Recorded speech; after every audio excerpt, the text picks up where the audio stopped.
This game contains flashing images and touches on heavy topics. Take care.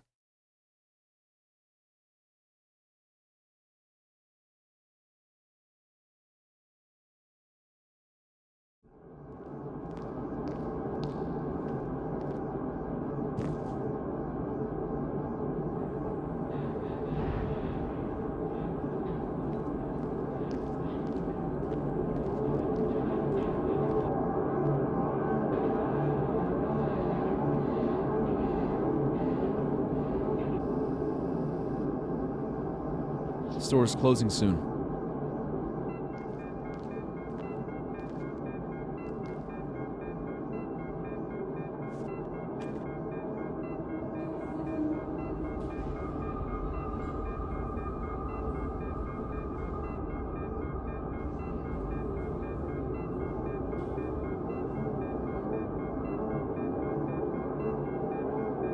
Hello, can I? Oh.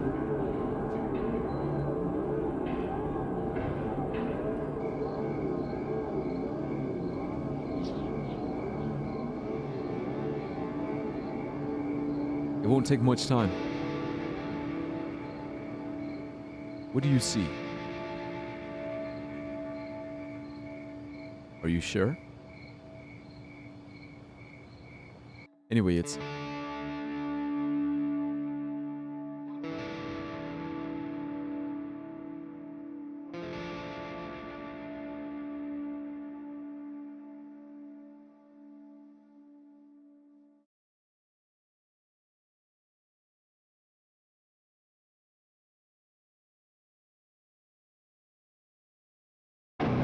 Yes, Mom.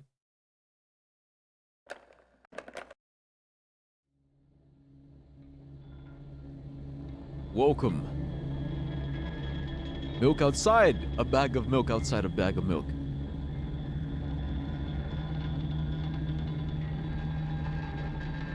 You guys ready? They really stepped it up. Yeah, I was listening. I was watching you guys. You know, that's worth $9. Really stepped it up. Shut up. Yeah, bot. Yeah, fucking bot, dude. They ruined it. They fucking ruined it. Now it's gonna be in the VOD. Fucking bots, dude. How old is she? I don't know. Now from 1 week build, we went to a month. And now we'll add more judging by the story. Or remove. Guess we're gonna find out.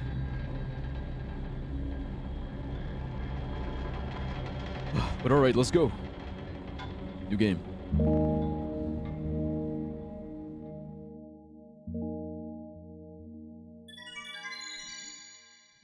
Hello. Hi. I'm walking to my room, trying not to look around. Playful shadows dance around me here and there. They dash all over the walls, the ceiling. One of those shadows whizzes past me, touching my face ever so slightly. I smile and continue walking, paying it no mind. Sometimes it's so easy to lose self-control and track of time, spinning in a joyful dance. But I'm in a bit of a hurry here. Mom told me to go to bed. Welcome back, Oxman. I walk past the kitchen on my way to my room. The door is shut, but I can still feel the chilling air coming from the other side. My first thought is that there's a living corpse blowing into the keyhole, laughing mockingly. Haha, that's so silly. I'm absolutely sure we have no corpses in our kitchen. I know for sure that we've never had any corpses in our kitchen. I'm absolutely sure that...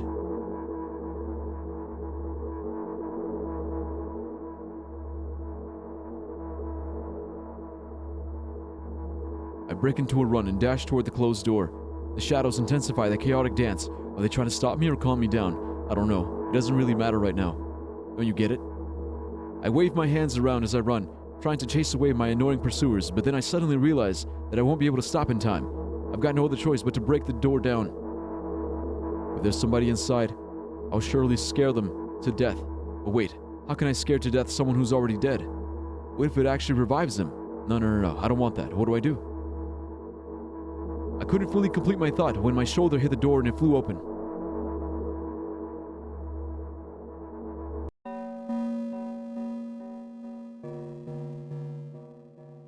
As expected, there was no living corpse inside, but there was a bag of milk I bought today, sitting right in the middle of the table, watching me with his unblinking eyes. I stare back. Nothing happens. Although, what exactly did I expect? Gratitude? Have I done something that warranted it? A bag of milk probably doesn't care whether it's on the shelf or in a store or on the table in my mom's kitchen. On the other hand, nobody would drink milk inside the store, which means I took it from the safest place in the world and into the scary unknown. I'm so sorry, you poor thing.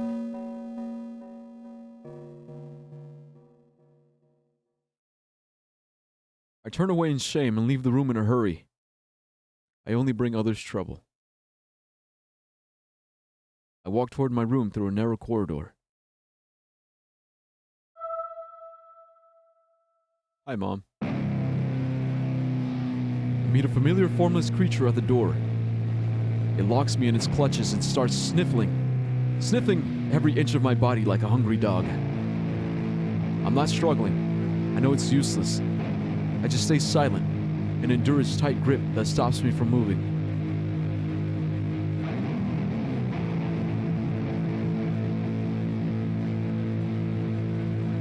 After sniffing me from head to toe, the creature holds out its ugly paws, bearing a single claw thin and sharp like a blade. Again, I stare questioningly into the monster's bottomless eye sockets.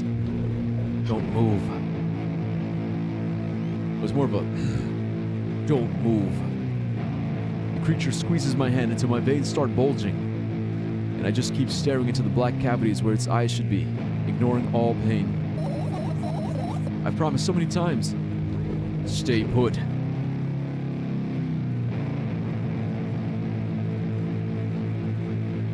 The moment it says that, its claws pierces my arm.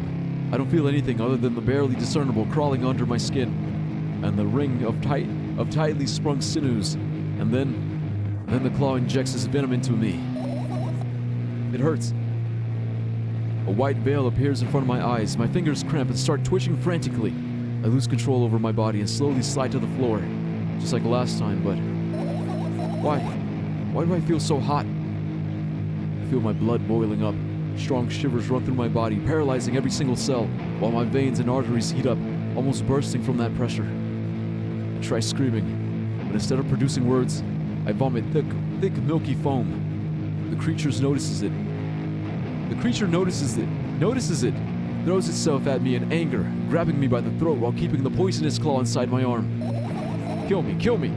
Hysterical screams resound through the corridor. In a fit of madness, the creature starts scratching my neck. Bright splashes fly everywhere, hitting the walls with a loud sound. I try to imprint it where every drop fell in my memory so I could gather them all later. I need to remember, a new wave of pain washes over me. Everything turns pitch black in an instant.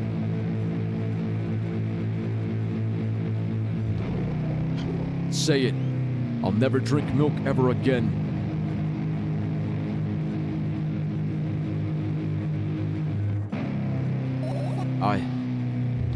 Say it. I'll never drink milk ever again. Say it again.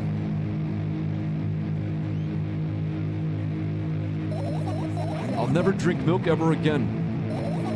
I'll never drink milk ever again.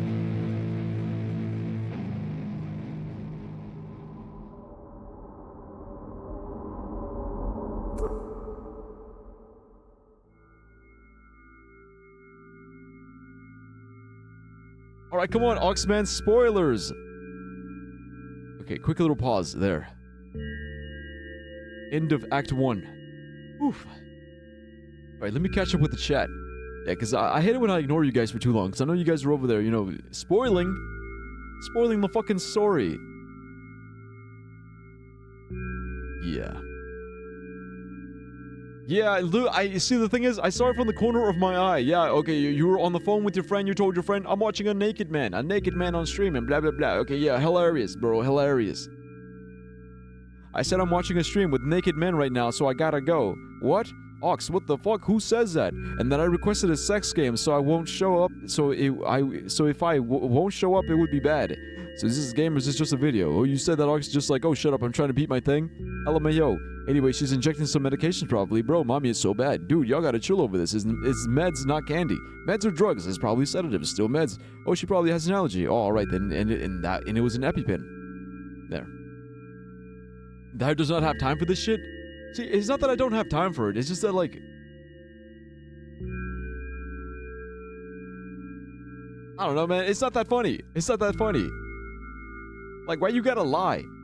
Why you gotta lie like that to your friends? I guess it's a little funny, but, like... It wasn't funny enough to react to it. Because I saw it. I saw it from the corner of my eye, and I was like... Huh. And then I went back to the... Because this is the main show, guys. This is the main show. Can we focus? Can we focus on the main show? Like, I don't care what you told your dumbass friends. Yeah, tell your friends you're beating your meat. Who cares? He hates his viewers. That's fine. Yeah, I hate you guys. I hate you. I fucking hate you. All of you. But not really. I'm a tsundere. Alright, it's fine. Hey, thanks for the bit. Okay. We gotta focus, okay? We gotta focus here. Exactly, like, I don't hate you guys.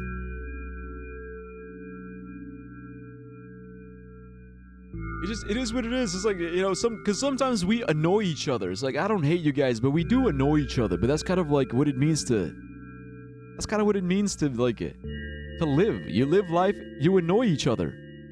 We're important to him, right? Yeah, you guys are important to me. You guys are my chatters. You guys are the Dire Wolf Gang. What is Dire Wolf Boy without his Dire Wolf Gang? We're a community, okay? We're a fucking community. We're bros. We're homies. I tell you all the time. It's like, you guys are like, you guys are kind of like the closest friends that I have right now. And that's kind of sad. But it's true. You guys are like my closest... I mean, I spend more time with you guys than with my own family. Think about it like that. Think about it that way. I spend more time with you guys than my own family.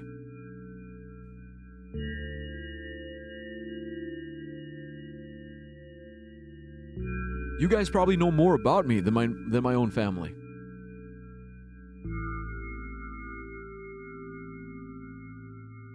You guys are like the voice in my head.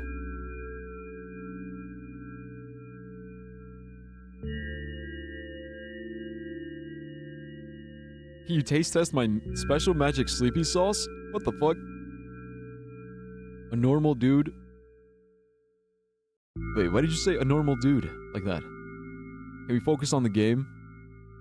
I'm taking a pause. I'm taking a little timeout. A little timeout break. I ate my dinner too fast. Hi, Mac. Are you okay? Yeah, you ate it too fast. Are you alright?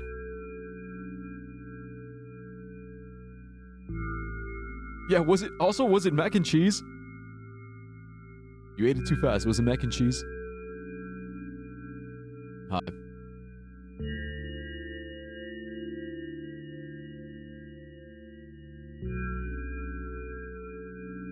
Oh, it was a roast dinner.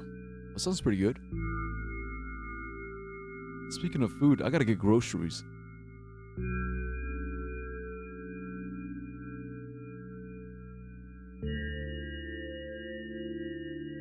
Yeah, guys, I gotta go buy a bag of milk. I gotta go in public. Gotta go to the grocery store. I could do that tonight. Or I could just do it tomorrow. The thing is, I might cancel stream just so I can go to the grocery store.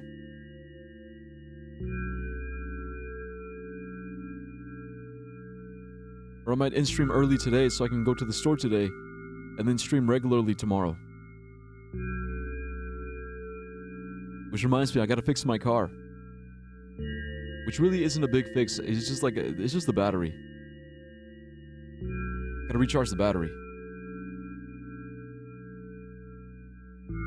Are we playing House again? Wait, we're not playing House.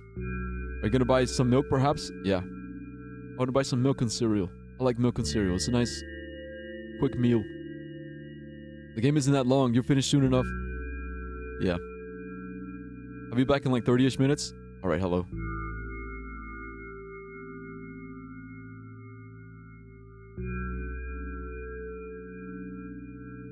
So you're saying I could buy groceries today?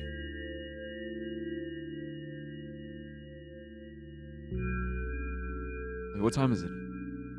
Yeah, it's still hella early. Yeah, it's hella early. All right. All right. We'll get groceries today then. We'll get them today and then just stream normally tomorrow. All right. Good plan. See, what would I do without you, Ox? What would I do without you, man?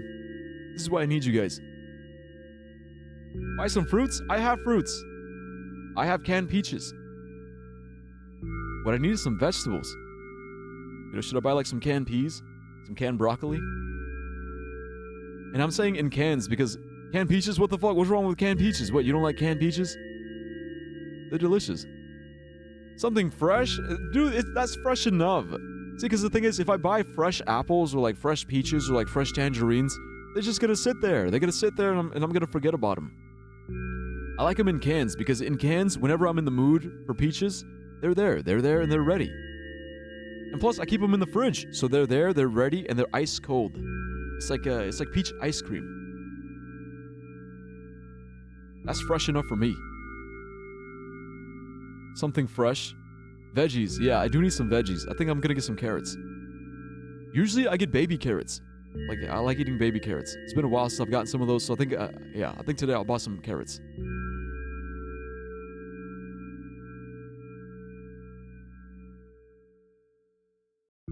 Not canned carrots? Yeah, I'm not gonna get canned carrots. Yeah, I didn't say... Did I say canned carrots? I said baby carrots. You know, they come like in the bags. Like a bag of carrots.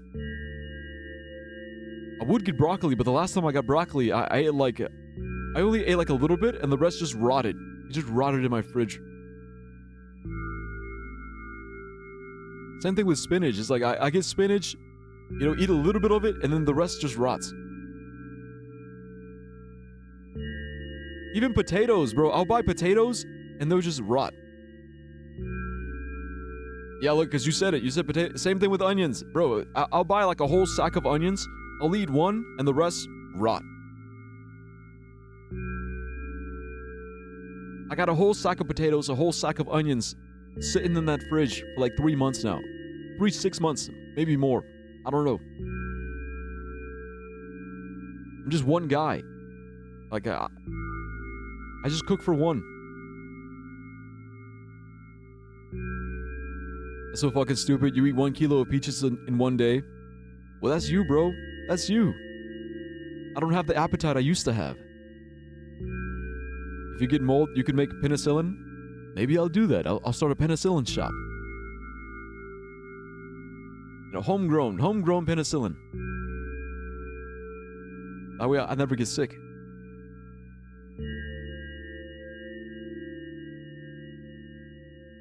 I can't imagine my life without fresh things. Well, that's you, bro. I'm built different. I'm built to last.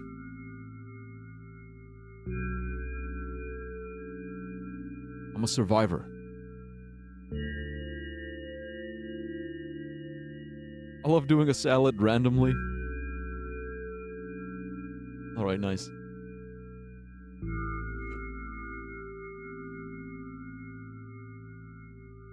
Alright, here we go.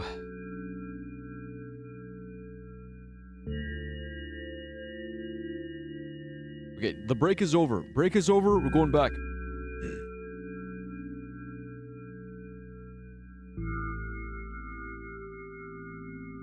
I finally get to my room. I'm so tired of all this fuss. Thankfully, I still feel comfy and warm in my room. Even the weird sounds coming from the outside don't make me anxious at all. Mom told me to go to bed, so I need to perform all the needed preparations. I've washed my face, and now I'm standing in front of the mirror with a toothbrush in my mouth. I look at my reflection. It shows absolutely no desire to sleep. Yeah, I get how you feel. And there was a time when the last minutes before I sleep were my favorite time of the day. I loved anticipating the inevitable moment when the reality and the dream world would clash. I woke up for that moment's sake. Lived through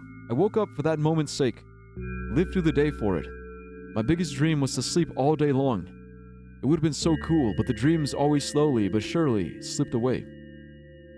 As if somebody fished them out of my head, one after another, until nothing was left. Now I have to sleep again, even though I don't feel any need for it.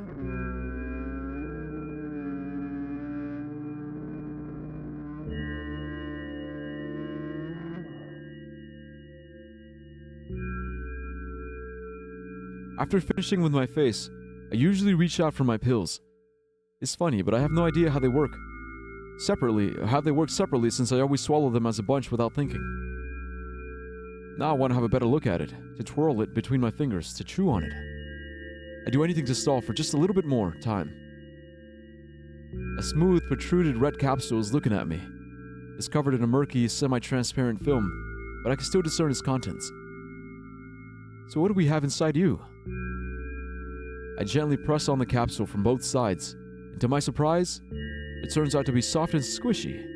I press harder and the capsule pops. Sticky, bright red liquid pours out. Filthy, filthy.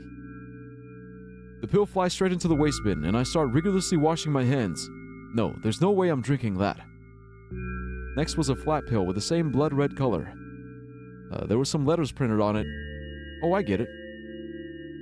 This is the medicine that makes me really sleepy, but it's not the type of sleep I want. That's not it at all. It's fake. No. I don't even want to look at it. The pill flies into the waste bin as well. The next half an hour goes by in a similar fashion. I study every pill from all sides, then I find a reason not to swallow it. I invent my own medicine instead and enjoy swallowing them one after another, letting myself drown in their healing effects. Hey, my neck doesn't hurt anymore. Hey, my hand doesn't hurt anymore. Hey, my head doesn't hurt anymore. Hey, my heart doesn't hurt anymore. Hey, my stomach doesn't hurt anymore. Hey, my eyes don't hurt anymore. How come I didn't think of this earlier? This is so simple. I need to brag about it to someone right away. But not to my mom, she'll scold me. And she's sure I'm already sleeping anyway. I don't want to disturb her without reason.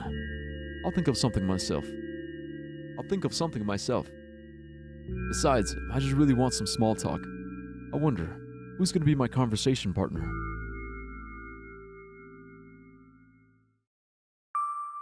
Hey.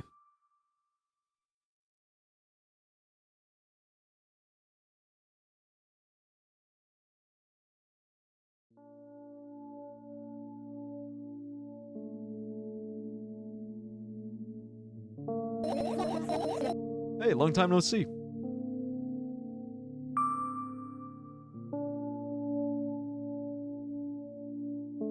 We're only supposed to meet once per day, right? Why does your voice sound so grim? Naturally, I've read the manual. Judging by the pictures, the overdose side effects are the usual headaches, dizziness, exhaustion. Basically, nothing I can't handle by myself after all. Now I know how to do it. Now I know how to do it. You didn't reply. Aren't you even a little bit happy? Not even the slightest bit? Welcome back, Kate. Yeah. A fun medication gives you an imaginary friend. For me, that's just Twitch streaming. I stream on Twitch and you guys are my imaginary friends. Aren't you even a little bit happy? Not even the slightest bit? I'm pretty exhausted after today. Well, I guess you are too. That's not true. You need to go to bed. No. You've been in control for way too long already. It's my turn now, alright? I'll just stay silent until the medicine's effects wear off. How about that? Hey, you can't do that. You need to do your best to make me feel better. That's exactly what I'm doing. What a bully. Actually, why am I even worried about this? In reality, I don't need you at all. I'm so energetic and I feel great, which means I can do anything. And you can only watch and agonize over your uselessness. I can imagine how angry you are right now.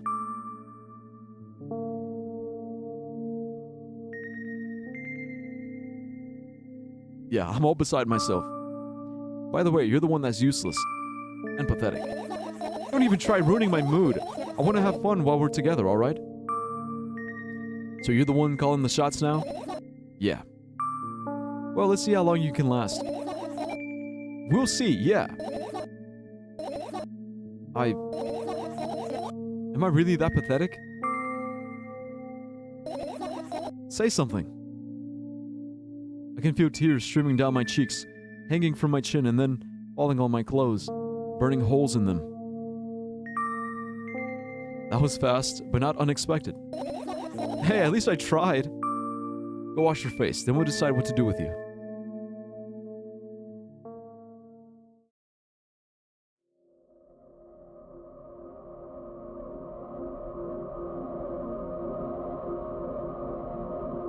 I'm in front of the mirror again.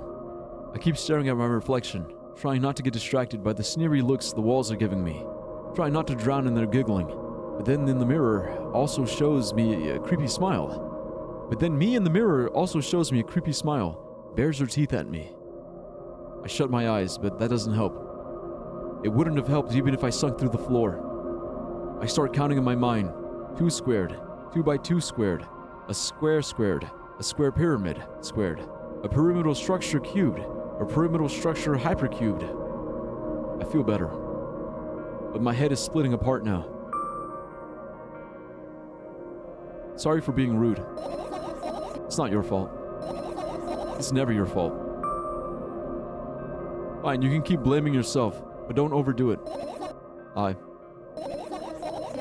don't know why, but I thought I'd be able to take control. I was almost ready, too. I was sure I'd be able to change something. After all, I was able to buy milk, you know? Yeah. You ought to know how challenging it was.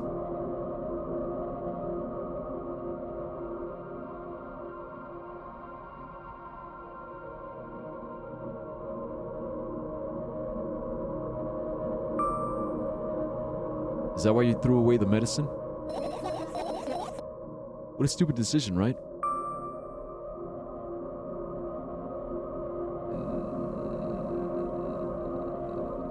Honestly, I want to give her props. It's like, yeah, whatever it was your decision. Does it even matter? And what do you think? I can't be sure about anything. And you don't take me seriously anyway. And why did you do that? I felt like I'd be able to fight it on my own. It's true, the pain subsided for a bit at the time, but now I feel like it triple in force. I feel it triple in force. It hurts so bad. You know what to do. Dejected, I reach out for the shelf with my medicine. I swallow the pills one after another, chasing away the unpleasant visions that keep floating up in my memory. And yet, my mind still draws a terrifying picture. Lumps of coagulated blood and transparent coating travel down my esophagus, scratching its soft walls, leaving behind furrows. I shake my head violently. I don't care if it makes me feel dizzy or worsens my pain. I just don't want to think about something so repulsive. You still haven't changed. What do you mean? You're afraid of being alone. This worries you so much more than the pain. Yeah, I guess. I toss the last pill into the air and catch it with my mouth.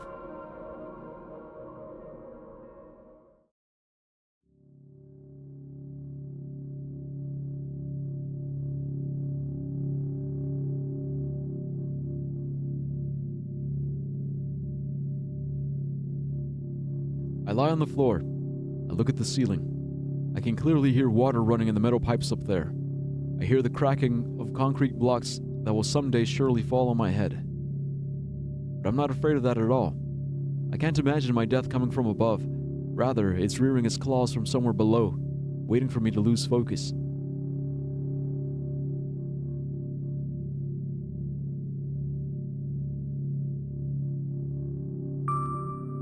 Do you want to talk about it? No. I've had enough of talking.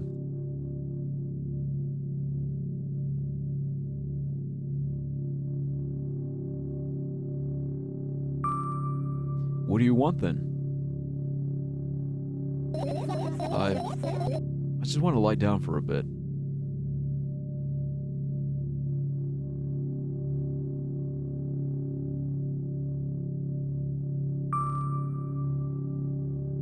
Even if the ceiling is bound to collapse, it won't be today. Can you stay silent, please? I need to get my thoughts in order.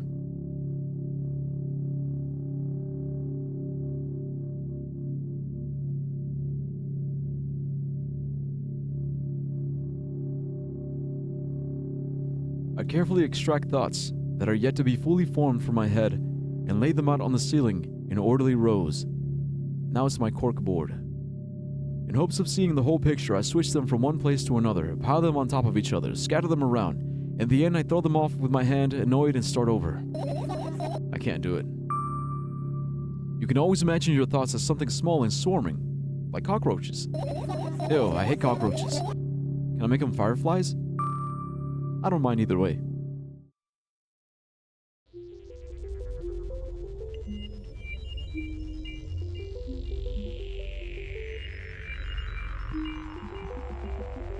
I don't even have time to blink before my thoughts, they're fireflies now, start whirling all over the ceiling of their own accord, forming whimsical patterns.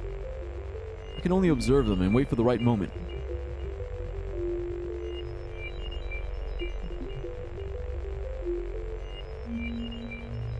It's just that moment doesn't come.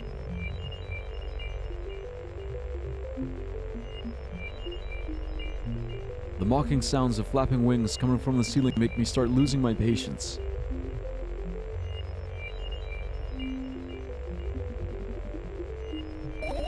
Enough!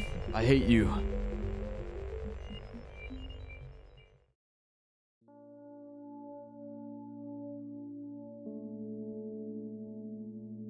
I spring to my feet and scream at the top of my lungs. The fireflies scatter. Good job, now start over. No way. Unstable behavior makes you look bad. I don't give a damn. So that doesn't bother you? Should it? No. A lot of people act like this. Really? There's nothing shameful about snapping at someone, if you have reason for that. You did have a reason, didn't you? You'll surely get better, believe me. And now start over. You're at it again. What do you mean? Never mind. And I've changed my mind anyway. Please don't stay silent for this long anymore. I'm having a hard time without your help. Fine. I raise my eyes to look at the ceiling once more. Sadly, all my fireflies seem to be hiding somewhere. I need to find them.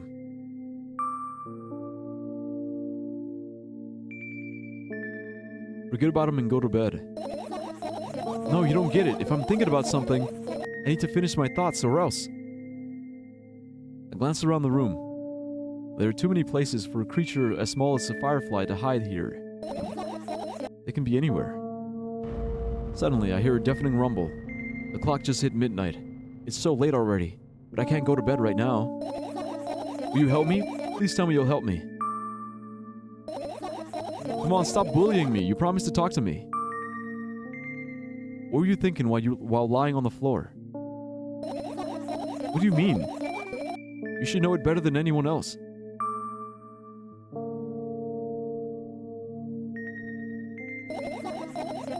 Instead of asking silly questions, help me find my fireflies. To be honest, I have no idea where to look for them. Me neither. I guess we'll have to tear the whole place apart. No. And no. If I make even the smallest messes here, I'll feel really bad. All the things should stay in their place, and that's it. Why?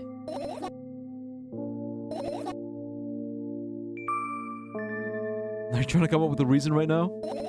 Who, me? No, of course not. I think you forgot to pull up your mind block. I can see right through you. Rude. Alright then. So we need to find a bunch of tiny insects inside a mountain of junk without moving anything even an inch. Yeah. My oh my. I have an idea. Last time, becoming a visual novel character helped me achieve my goal. Now I want to become a point-and-click adventure game character. You know, those games have moments when you just look at different objects and something inevitably happens? It sounds so fun. They are pretty fun. I like those games. And what about the things you use regularly? Do you refuse to touch them as well? It would make it even more interesting. This is so childish. And want to know what's the best part? You'll be the one doing it. You'll be the one doing it. Oh no.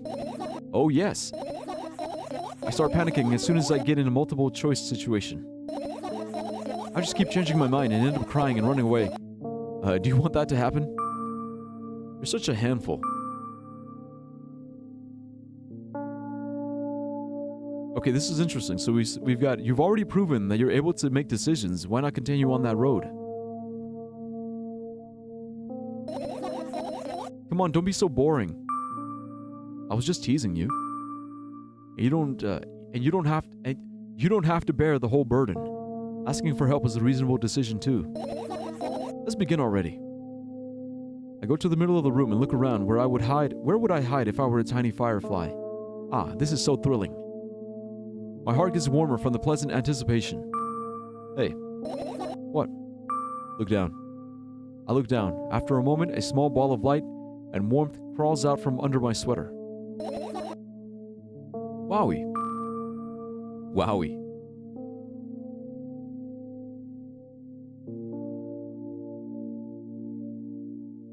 Oh, good night, Rain. Yeah, Rain's leaving. Right, sorry, I was lost in the moment. Yeah, good night, Rain. Also, I think she was a math fan before the incident. Oh yeah? I think I see it. I definitely see it. I carefully grab the firefly. It's pleasantly scorching to the touch. I put it on my shoulder. I'm so sorry, little guy. Time to come home now. As if it was in order, the firefly slowly drifts up, circles around my head for a bit, then flies into my ear with the speed of the bullet. Speed of a bullet. It tickles. One down, let's look for the others. Yeah.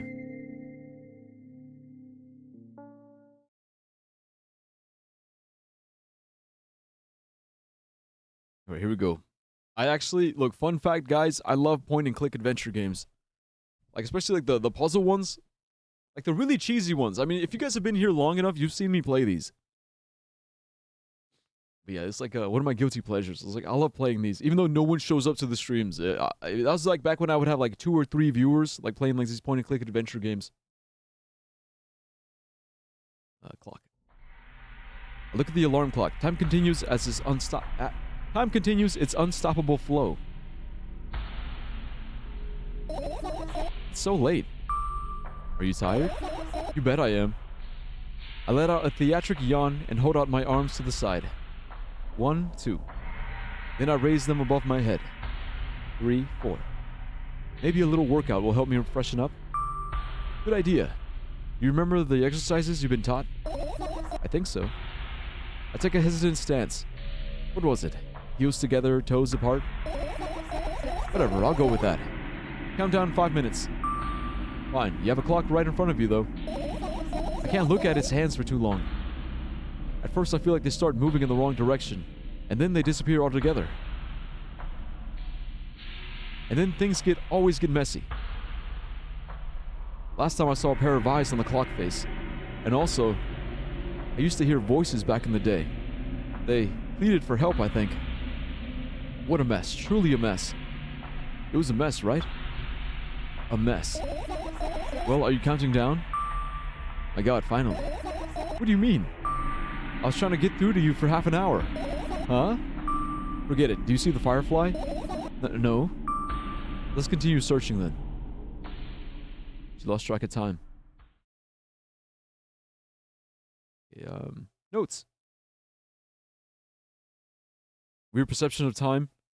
Yeah, 2 days passed. Yeah, when the cashier's taking her money. Yep, it happened again.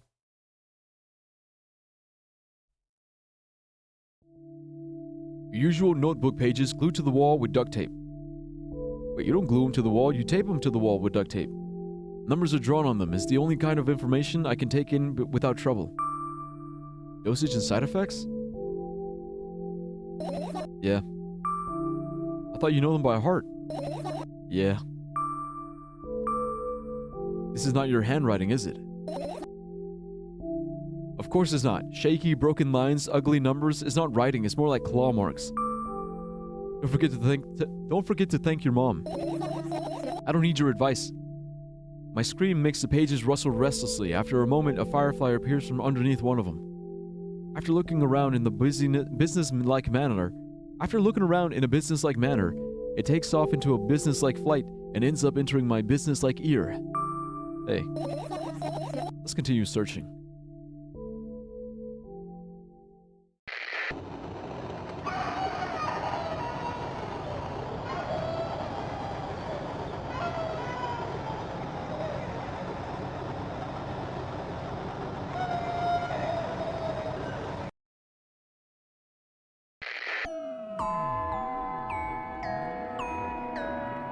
Fire beat? I don't think it was a beat.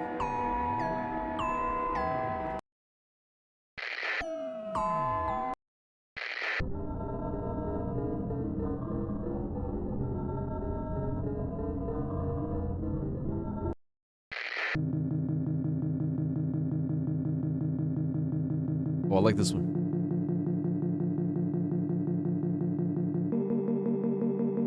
When did I spoil? The EpiPen. The EpiPen in the beginning.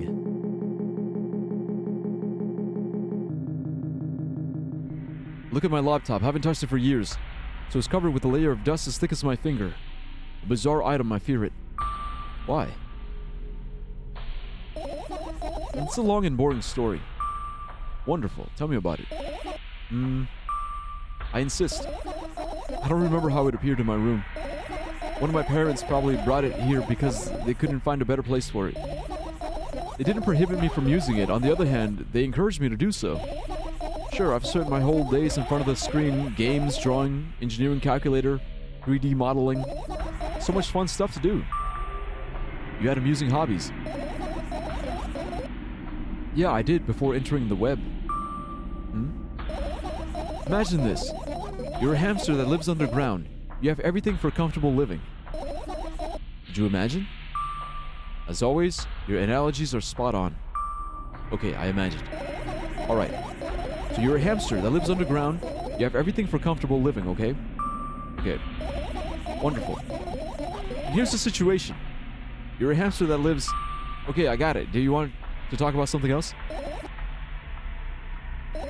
Yeah. Fine. Suddenly, a firefly slowly crawls out of the laptop's vent grill. I reach for it.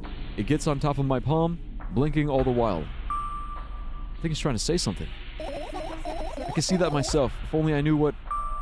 Looks like a cipher. You want to crack it? I changed my mind. I have absolutely no desire to find out what it wants to say. The firefly stops glowing for a moment after that. It starts glowing again, as if coming back to its senses. For some time, it thinks about the further course of actions, then flies up and dashes into my ear. Let's continue searching. Also, yeah, you said something about the cables? Cables on her floor? I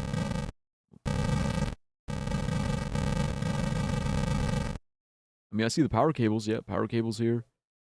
There's another one that leads up there. Oh, this air conditioning unit.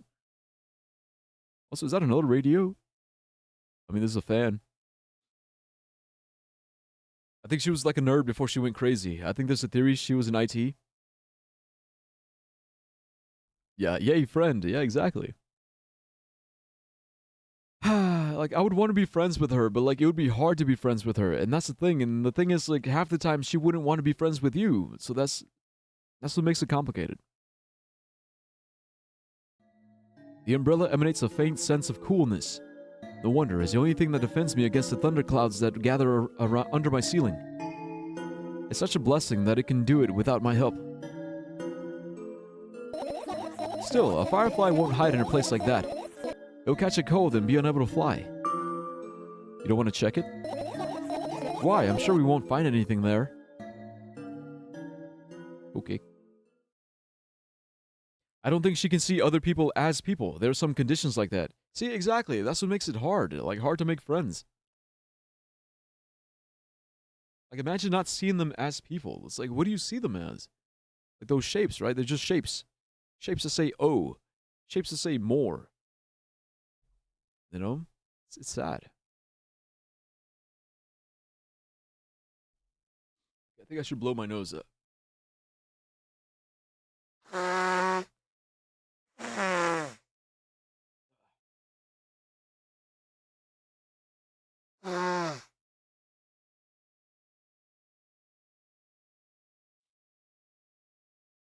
By the way, Doc, could I add Satisfactory to the long game of suggestions list?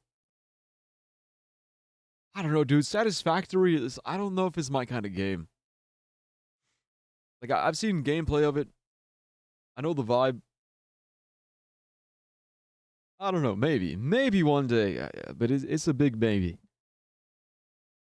Maybe I'll go through, like, my phase. I'll go through, like, a Satisfactory phase. But I don't know. This is my sketchbook. Half of its pages are blank, which means it'll still be good for a couple of years. You draw that rarely? Why? Isn't that obvious? If I run out of pages, I'll have to buy a new sketchbook. I can't get to the stationery store on foot. I'll have to take the bus. Do you even realize what kind of nightmare that can turn into? Maybe you can ask your mom to buy you one? Buy what? Ask whom? Can you even form coherent sentences? Don't play dumb. Ask your mom to buy a notebook instead. Instead? So you want me to perform a string of actions, but you're also telling me to do one instead of another? Then how would I decide which action to take? You're so dyslexic. Man, you're a tough case. You lack empathy. Is that my fault? I get closer to the sketchbook, stepping over the wires, the sleeping bag, the cracks in the laminate, and the window's reflection. The sketchbook is lying on the stool. For my height, it seems like the stool is missing 2 legs. I squat and look again. All the legs are in place. Will I be able to think of an interesting allegory? Oh, let's not go there, okay? I stand up and study the sketchbook from inches away. These pages are pure white. The last drawing is buried on the previous page, the way it should be. Too bad, I'd love to see it. Maybe next time. A sudden gust of chilly wind breaks into the room and makes the pages rustle. Oh no! I shut my eyes. A distinctive sound of pages turning echoes with headache in my head. I know what's going to happen. The rustling has stopped, even though the wind is still howling from every direction. It can only mean one thing. The notebook is open on the first page. If I wait a little longer, the wind will close it. I won't have to look if I wait a little longer. If I wait, open your eyes. No. It's okay, just do it. No way. I know you're lying. Calm down. No. Calm down. No. Calm down. No. Calm down. No. Calm down. Calm down. Calm down. Fine. I open my eyes with utmost caution. The notebook is still open in the middle. No drawings, nothing. The pages are still pure white. Did I imagine it? I don't know, did you? You're the smart one here, you tell me. Next time, don't close your eyes. What did you... I couldn't finish speaking because the pages started moving again. Don't close your eyes. Don't make me do it, I'm scared. Trust me. The rustling grows louder. The pages lift up. I can almost see the outlines of drawings on previous pages. No way. Everything that is in the past should stay in the past. You couldn't convince me, that's it. I'm closing my eyes. Look, there. A barely visible light seeps through the pages. With every new gust, it becomes brighter and brighter. A firefly. The wind immediately stops. For a moment, the world sinks into perfect silence, but only for a moment. The buzz that has always been haunting me fills the surroundings, but it doesn't matter now. Goodness gracious, little boy, you made me so scared.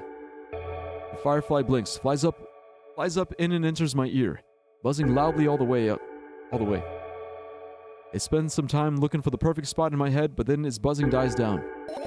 Phew. Are you okay? We're running short on time, so let's continue searching.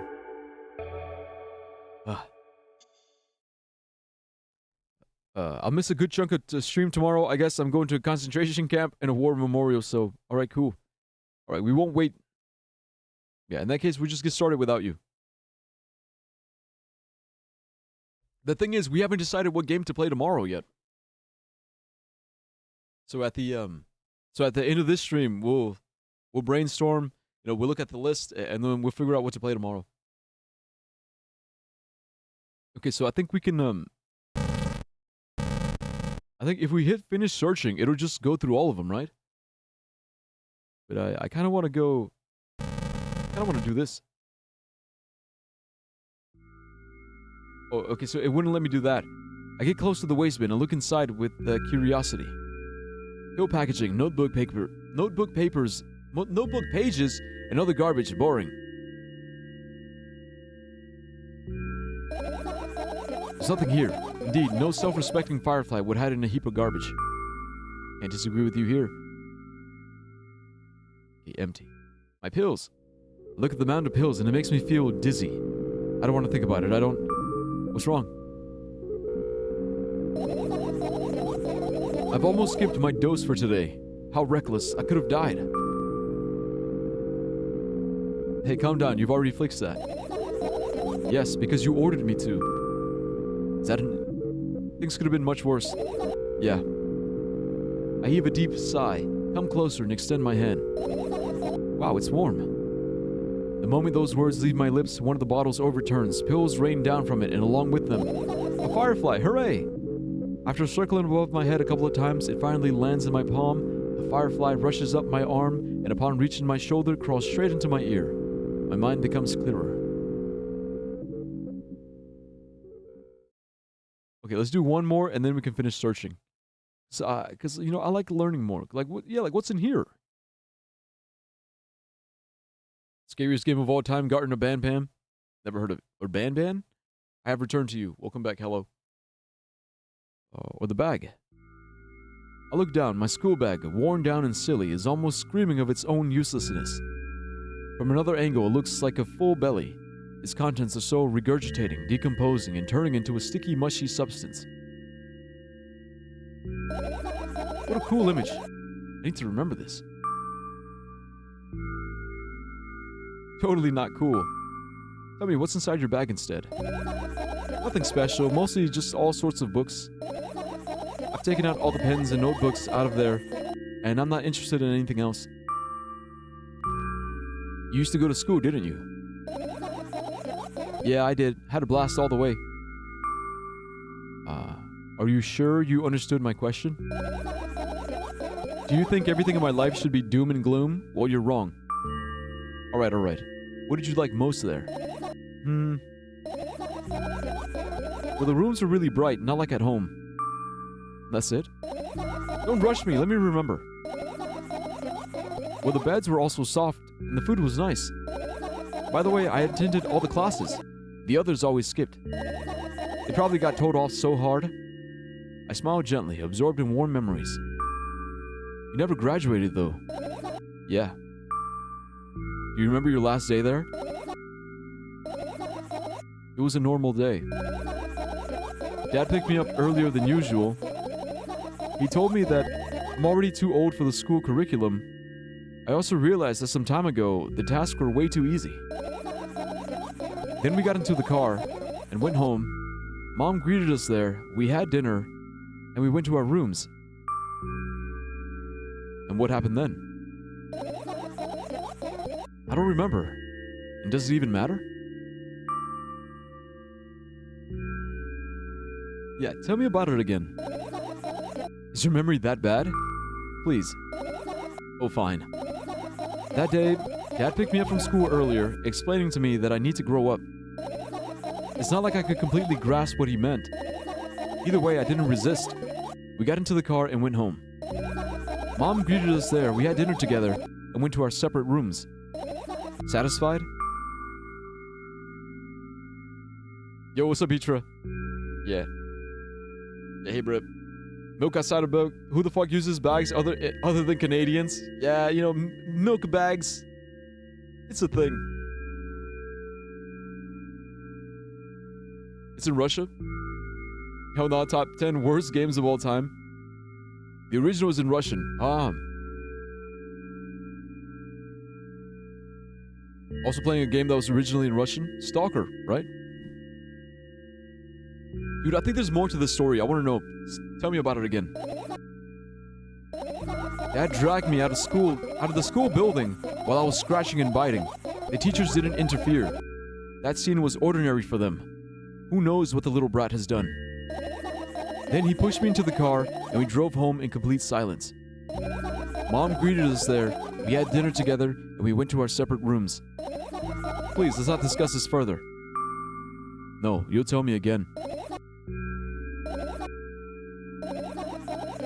Dad bought milk on our way home. You have a new keyboard? You're not used to it? Look for a while? Alright, thanks for the look, bro. Again. I hate milk so much. Mom was not home. Again. I hate Mom so much. What happened next? Suddenly, I feel someone's eyes on my back. Knowing that these moments should never, ever be ignored, I turn around. But there's nothing there. What happened next? Everything that happened next happening after something that led to everything that happened after what had happened. After what had happened. I look at my bag again. Light pouring into the room through the window glints on the metal parts. And there's also a shadow underneath it, which means it's real, sadly. Whatever, I don't care anyway. I almost end up kicking the bag in a fit of sudden anger, but I managed to stop myself in the nick of time. If I move it even an inch, the whole picture will collapse and I'll go blind.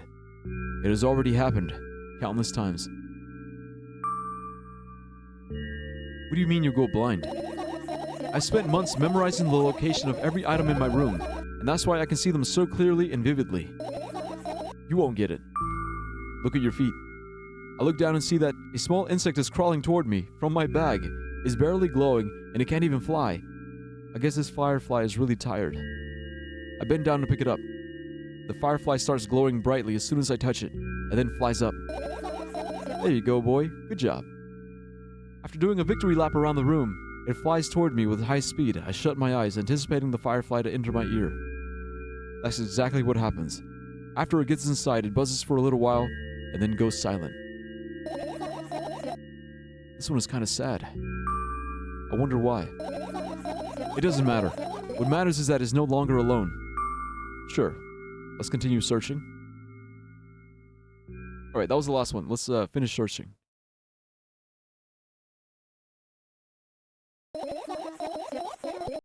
Did we get any scary things? Yes.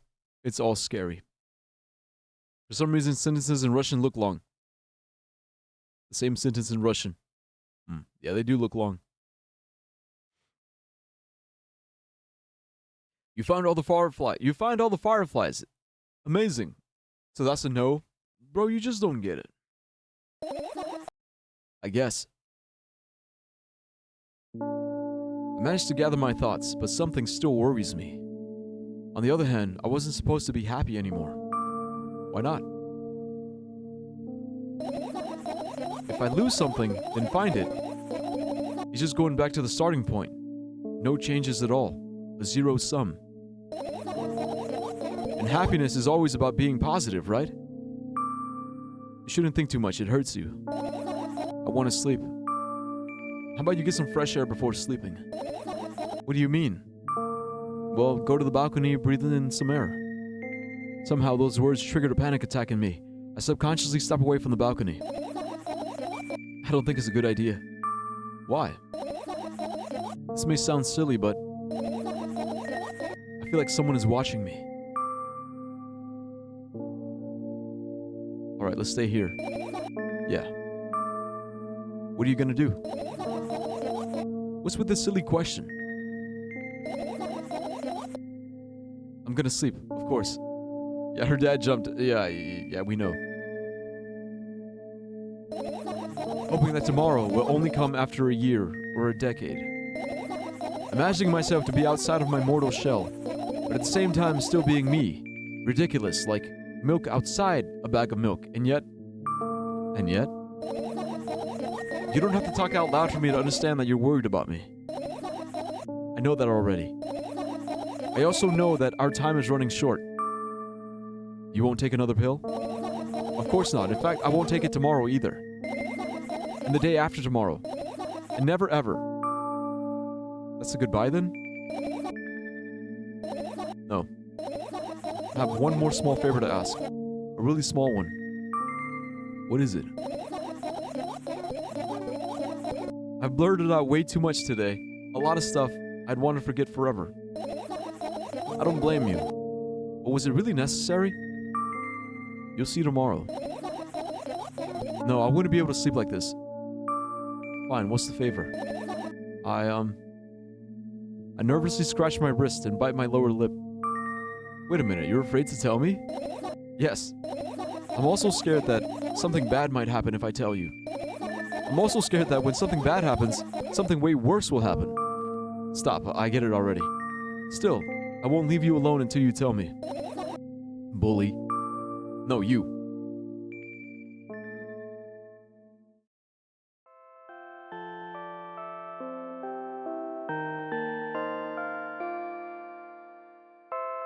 I crawl into my sleeping bag. The lower part of the room is very cold. I hurry to wrap myself in blankets, even though the electric heater is working hard to keep me warm.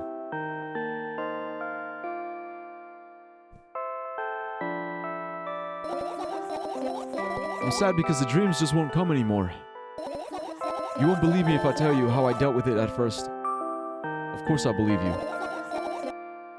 I know, it was a joke.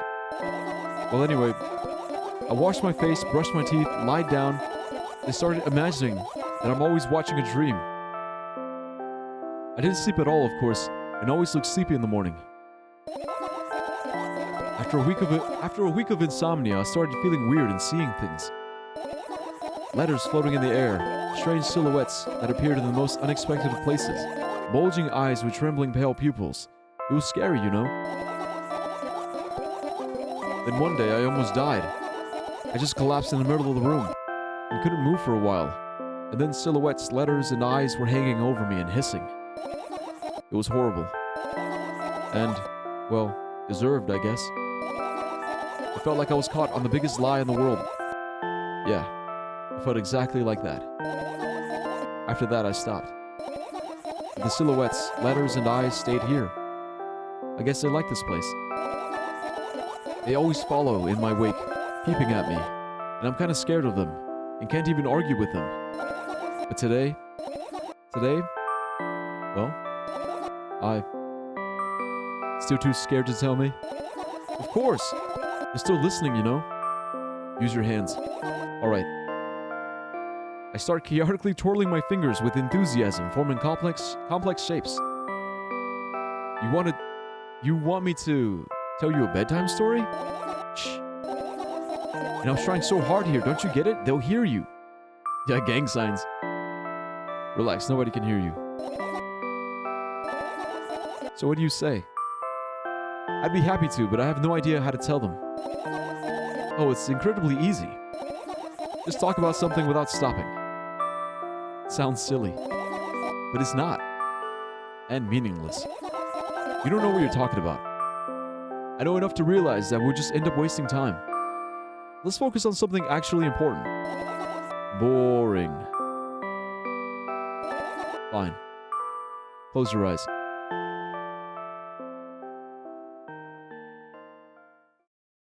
So yo, what's up, TK? Glad you're still here. Another terrible morning.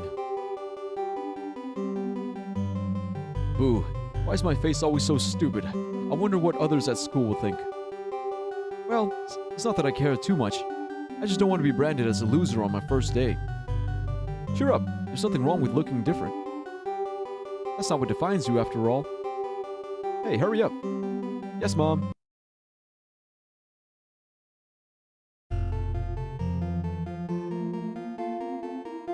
Another terrible morning. Boo, why is my face always so stupid? I wonder what the others at school would think. Well, it's not that I care too much. I just don't want to be branded as a loser on my first day. Cheer up, there's nothing wrong with looking different. That's not what defines you after all. Hey, hurry up. Yes, Mom.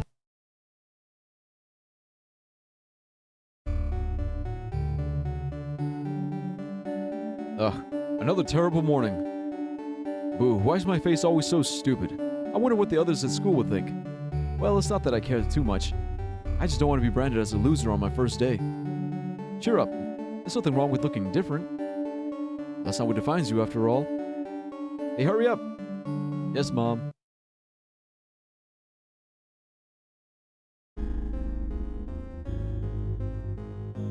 Ugh, another terrible morning. Boo, why is my face always so stupid? I wonder what the others at school would think. Well, it's not that I care too much. I just don't want to be branded a loser on my first day. Cheer up. There's nothing wrong with looking different. That's not what defines you after all. Hey, hurry up. Yes, Mom.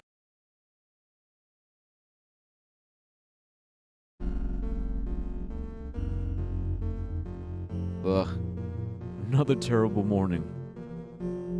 Boo, why is my face always so stupid? I wonder what the others at school would think. Well, it's not that I care that much.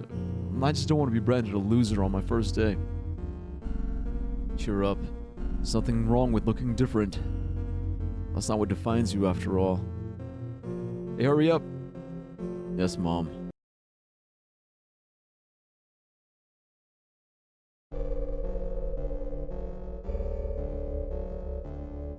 Ugh. Another terrible morning. Boo. Why is my face always so stupid? I wonder what the others at school will think. Well, it's not that I care too much. I just don't want to be branded a loser on my first day. Cheer up. There's nothing wrong with looking different. That's not what defines you, after all. Hey, hurry up. Yes, Mom.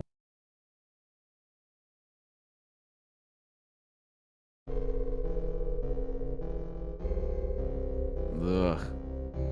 Another terrible morning. Boo.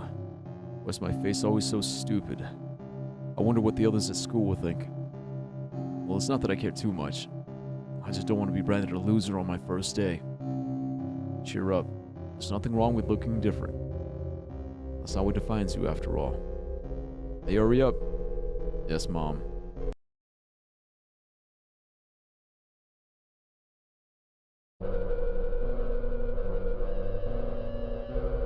Ugh.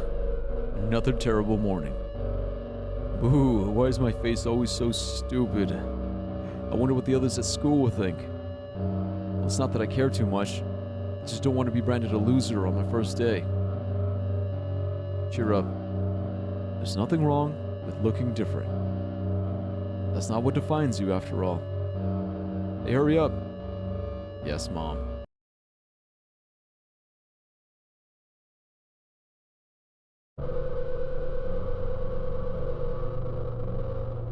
Ugh. Another terrible morning.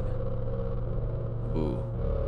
Why is my face always so stupid? I wonder what the others at school will think.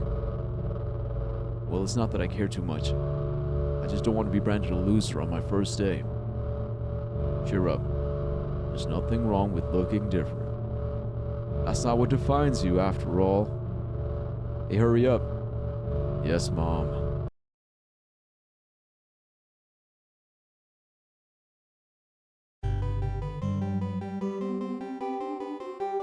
Good morning.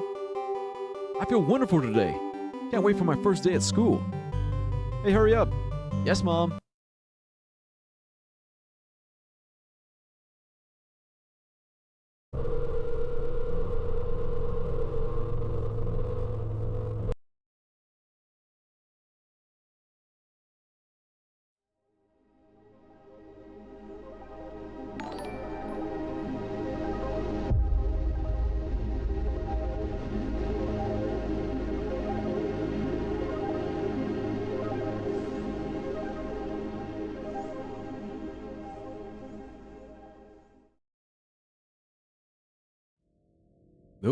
Milk outside, a bag of milk outside, a bag of milk. A game by Nikita Kiryukov. There you have it, folks. Also, yeah, thanks for the follow. Yeah, Sadie Ann. Hi, Sadie Ann. No one said hi to Sadie Ann except for Oxman. Thank you. Guys, y'all need to be nice. Whenever a new chatter comes in, y'all gotta say hi to them, alright? Especially if I'm in the fucking zone. If I'm in the zone, I'm focused on the game, y'all gotta say hi to the new chatters. Well, hi, Sadie Ann. How are you? How's it going? Please don't be a bot.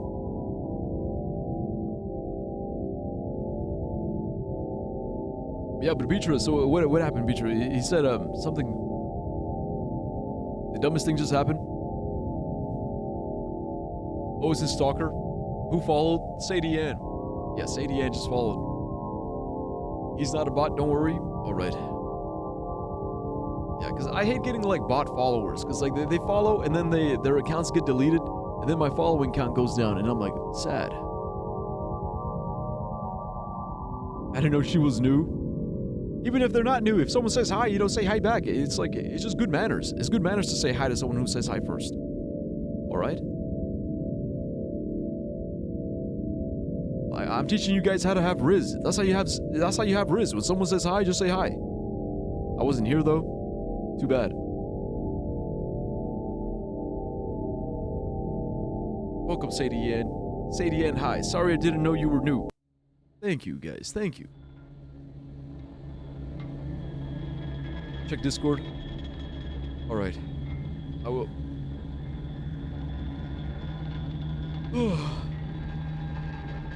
Oh man. How was it? I loved it.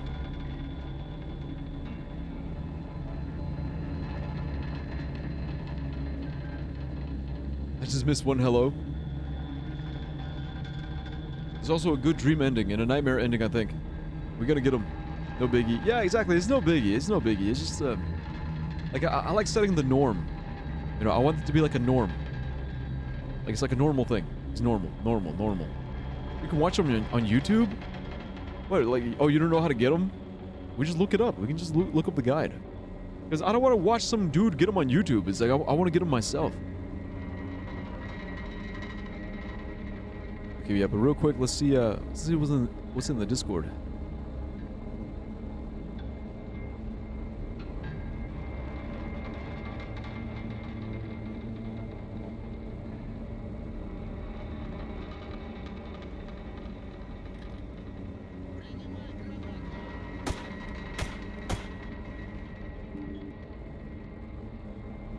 Okay.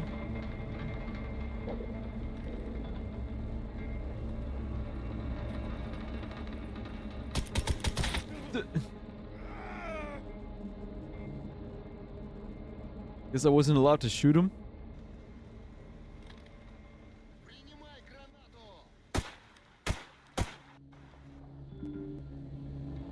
Wait, did this just like freeze?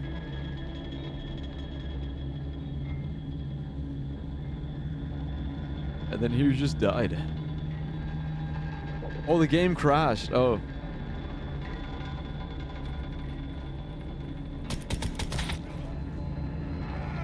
Rip.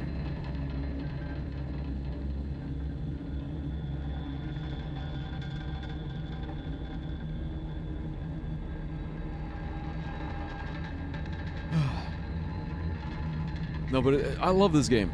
The reason why I love this game is because it's like, I relate to it a lot. Believe it or not, guys, I relate to this game a lot. Because, it's what you call like the internal dialogue, right? I think what I love about this game, and also the previous one, is how it captures. It really does capture really, really well that internal dialogue. What's the lore? It's not too much lore, it's more of an experience. It's like spending a day inside the brain of someone of someone who functions differently from other people. I don't like calling her crazy. Like, it's just too simple. It's too simple to be like, oh, it's like spending a night in a crazy person's brain. Because it's deeper than that. She's just... It's not that she's crazy. It's like, yeah, she's crazy, but like, the question is always how. Crazy how? Like, what is it that makes them crazy? Like, or what is it that makes them different from everybody else? And that's how it is. It's how she thinks about stuff. How she thinks of it. Like, what she associates this with. Like, what is this associated with? What is that associated with? Like, all the different associations that she makes. And what I love is the internal dialogue. The internal dialogue is her trying to figure it out. Like, she's got that voice. Like, that voice that's, like, trying to, like, help her, you know, figure it out. So the reason why I relate to it a lot is because, like, I don't have an internal voice, but it's my internal dialogue. Like, I'll like talk to myself, like in my mind. I'll have like a conversation about things. And I'll be like, what do we think of this? How am I feeling? I'm feeling alright, I guess. But why am I feeling alright? I'm thinking about this, and this is making me feel this way. This is making me feel this way because it reminds me of this other thing that happened. And this is making me think about this, and it's making me feel this other way. And now I'm remembering like this thing that happened and this other thing that happened. And it's making me feel this kind of way. Now I wish I wasn't here. I wish I was somewhere else. Am I always gonna wish I was somewhere else? Why can't I ever be just be happy where I'm at right now? And then I look around. Why would I be happy being here? Like I would totally be happier somewhere else. It's like, yeah, maybe you're right. It's like, okay, where do you want to be? And then I start thinking, where would I rather be? You know? Some people don't have internal monologue, that's wild. But see, it's not just internal monologue. It's like, sometimes it feels like dialogue. It's like dialogue. It's me talking to myself. Because yeah, internal monologue is one thing, but like, when you're asking yourself questions and answering your own questions and asking yourself even more questions based on that, that's when it becomes like the dialogue. It's like the splitting. It's like the splitting of personalities. Like there's a version of me that's like more reckless. Really, really reckless and doesn't give a fuck. There's a version of me that's like the opposite. It's like really, really, really careful. Really, really meticulous, really, really anxious. There's a version of me that's like really cool, really smooth, you know, really relaxed, really laid back. And there's another version of me that's like, no, rules. We gotta obey the rules, follow the rules. We can't break the rules, we can't bend the rules. It's like, no, do what you're told, obey. You know what I'm saying? Like, it's like different sides of my personalities, and they're all kind of like meshed into my fucking brain, and they're all just kind of like,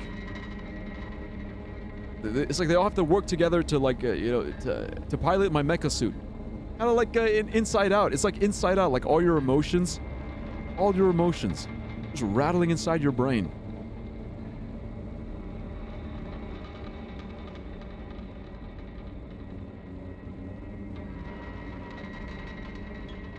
My 5 emotions, except there's more than 5 emotions. Sometimes when I am alone, it's not even inside my brain.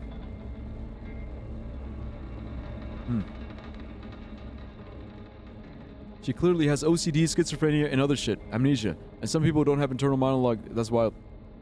Yeah. But hello, they said, I don't, maybe that's why I don't fuck with it that much. Just not my type of game, I guess.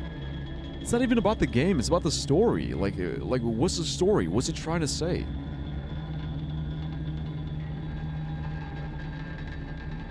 I know it's a joke because you were talking about Inside Out. Oh. Sometimes when I'm alone, I talk to myself out loud, especially when I'm trying to solve something. Yeah, see, exactly. Like changing channels. You only have one strain of thoughts, but I just change them if I want, like changing channels.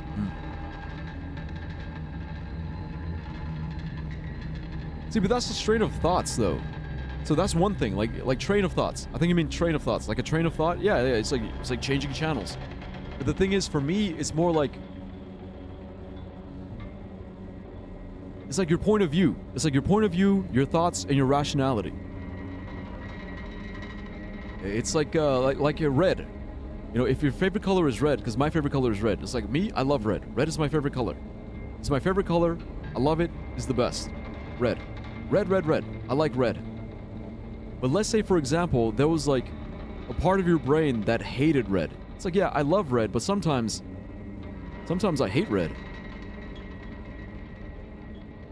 Or it's like, what if I like blue more? It's like, okay, yeah, I like red. Red is my favorite. Well, but there's another. What if there's like another me that liked blue more than it liked red? Like, what if blue was my favorite color? What if pink was my favorite color? What if green was my favorite color? And then suddenly those 4 different ones, you know, red, blue, green, and pink. Now they're in there. Now they're there, and they're like debating. Nah, red is better because this and that. No, blue is better because this and that. Actually, green is good because it represents this and that. No, pink is the best color because blah blah blah blah blah. And now they're in there. Now they're debating. They're having a whole fucking debate. Red is the best color. No, blue is the best color. No, green is the best. No, pink is the best. It's the same thing with everything. It's like, oh, maybe I should be a math teacher. Nah, you should teach science. Nah, you should teach literature. Nah, you should teach history. Nah, you should be a gym teacher. Nah, forget teaching. You should be an architect.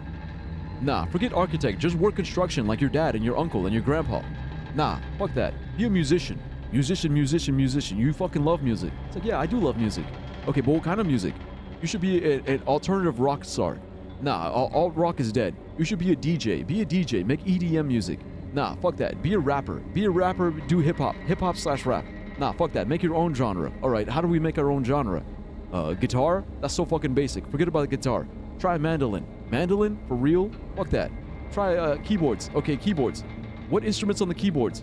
Well, you got, the synthesizers, you got the horns, you got this, you got that. You have all these different sounds on a keyboard.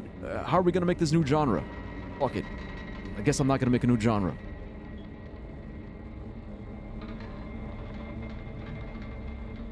Yeah, I don't have it. Yeah.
Okay, no music, do investing. Yeah, literally.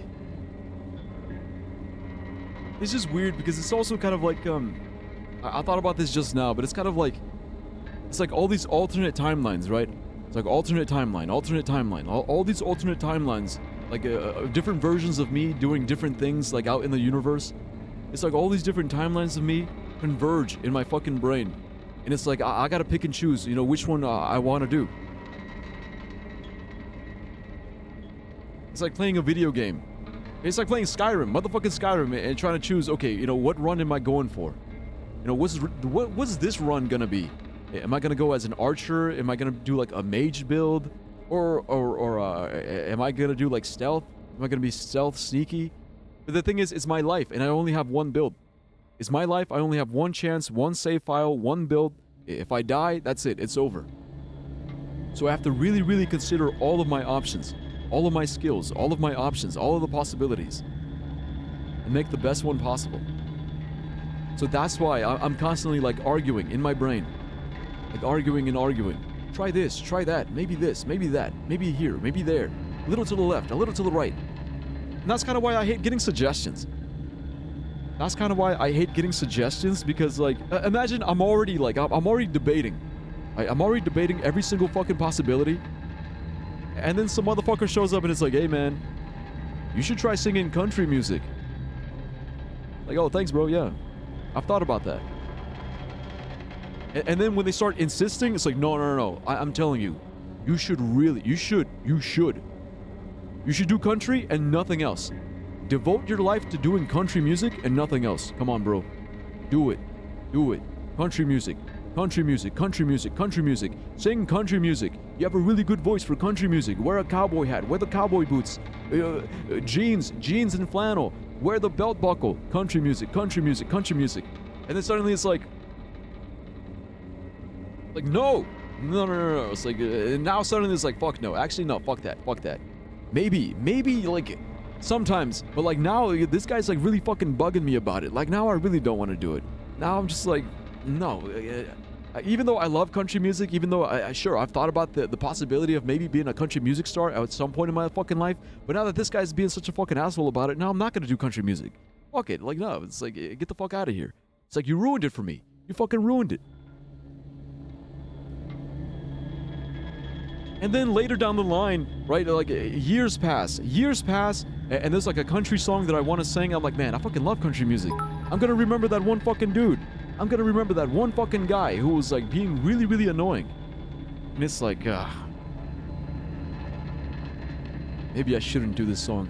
Maybe I shouldn't do a cover of this country song. Here come the reactions.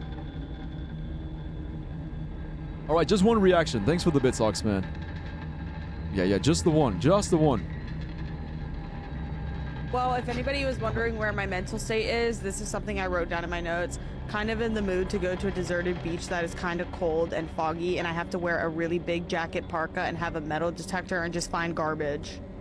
Oh, wow. That's where I'm at. I like that idea, but if you were wearing a bikini. 3 sizes too small.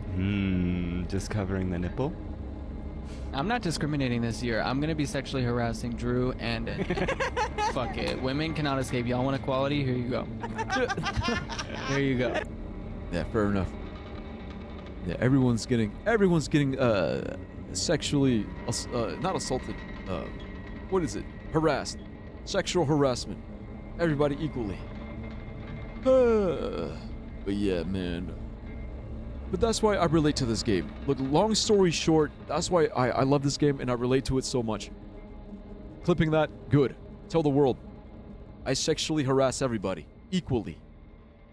Get over here, Oxman. I gotta pee. I gotta pee. Open your mouth. Come on, Tech. I got an itch in my asshole. Scratch it for me. It's alright. That was stupid.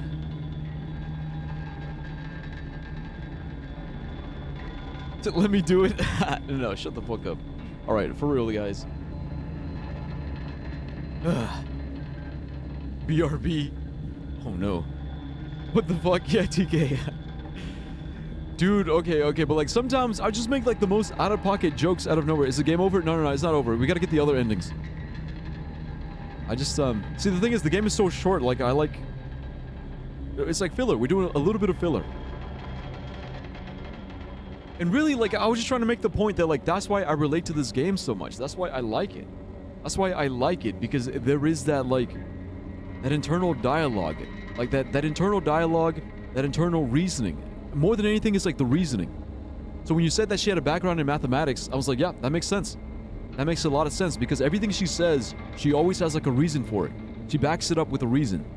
She backs it up, she's like, oh, I can't do this because then this will happen, and then that'll happen. And then that'll lead to this, and that'll lead to that. Like, I do this because of this other thing. And I do it because of this, because of this, because of this. Like the logical reasoning is there. It just doesn't make sense to us because we don't see it from her eyes, from her perspective. But there is reasoning going on. Also, yo, what's up, Ermir? Someone say died? Did 9/11 V2 happen? Why is Dyer streaming on a Sunday? Because this is my life now. I think I'm just going to start streaming daily. I think that's just going to be my thing now. Just daily streams. I don't want to take breaks. I don't want to take days off. If I take a day off, I feel really, really, really guilty. I feel really, really bad and guilty if I take a day off. So no more days off. I think she was good in math.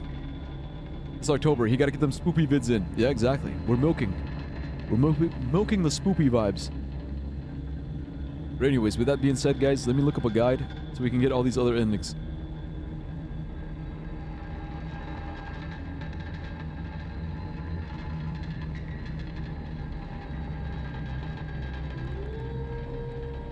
$15 push-ups? Alright.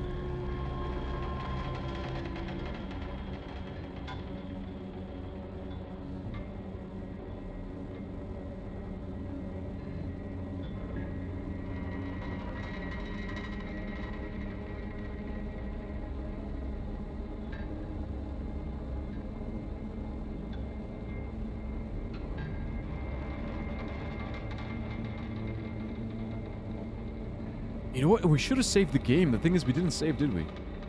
Nope, we didn't. Yeah, look, if we had saved the game, we would have found it. Or it would have been easier to, like, load back in.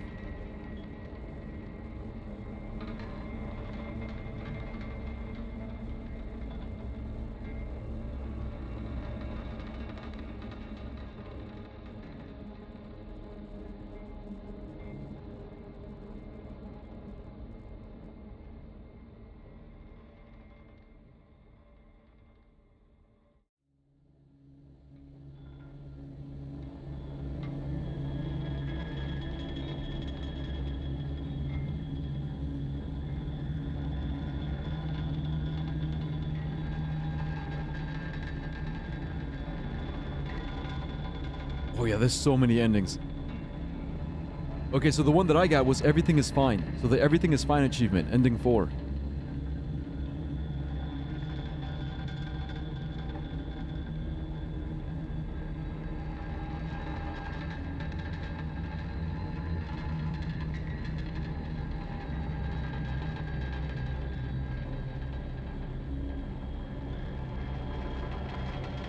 All right, let's go. Hi, Tech. Hi, hello. Kill yourself, Ox. Kill yourself, hello. Hi, Cadet. Wait, who's Cadet? Oh, you mean TK? Yeah, Space Cadet. See, this is why I need to stop just listening. Oh, baby oil. Buy some copy paste.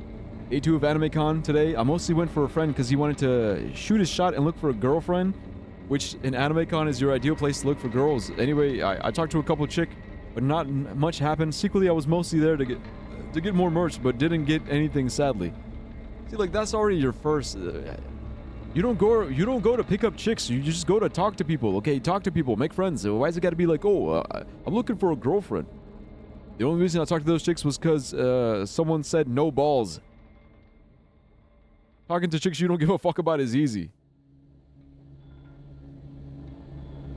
Anyway, Dyer, you have nice birthing hips for some reason? No, I don't. I'm just wide. I'm just a wide boy. My hips aren't wide. It's my body. My whole body's wide. El Ermir. Yeah, man, nothing happened. Sad. I saw a guy with a monster shirt. We talked for a bit. He was cool. Nice. Thick ass hips. He was Okol. He was Okol. Right, but we're going back in. We're going back in because I want to get all the endings. The thing is, I think there's a point I gotta save. I'm walking to my room, trying not to look around. Playful shadows dance around me here and there. They dash all over the walls, the ceiling. One of those shadows whizzes past me, touching my face ever so slightly. I smile and continue walking, paying it no mind. Sometimes it's so easy to lose self-control and track of time, spinning in a joyful dance. But I'm in a bit of a hurry here. Mom told me to go to bed. Oh, the anime monster. Oh, gotcha. A Misa cosplay from Death Note? I walk past the kitchen on the way to my room. The door is shut, but I can still feel the chilling air coming from the other side. My first thought is that there's a living corpse blowing into the keyhole, laughing mockingly. Ah ha ha, that's so silly. I'm absolutely sure we have no corpses in our kitchen. I know for sure that we've never had any corpses in our kitchen. I'm absolutely sure that...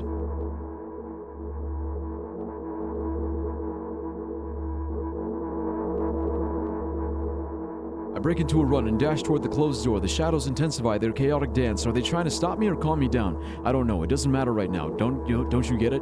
I wave my hands around as I run, trying to chase away my annoying pursuers, but then I suddenly realize that I won't be able to stop in time. I've got no other choice but to break the door down. If there's somebody inside, I'll surely scare them to death. But wait, how can I scare to death someone who's already dead? And what if it actually revives them? No, I don't want that. What do I do? I couldn't fully complete my thought when my shoulder hit the door and it flew open.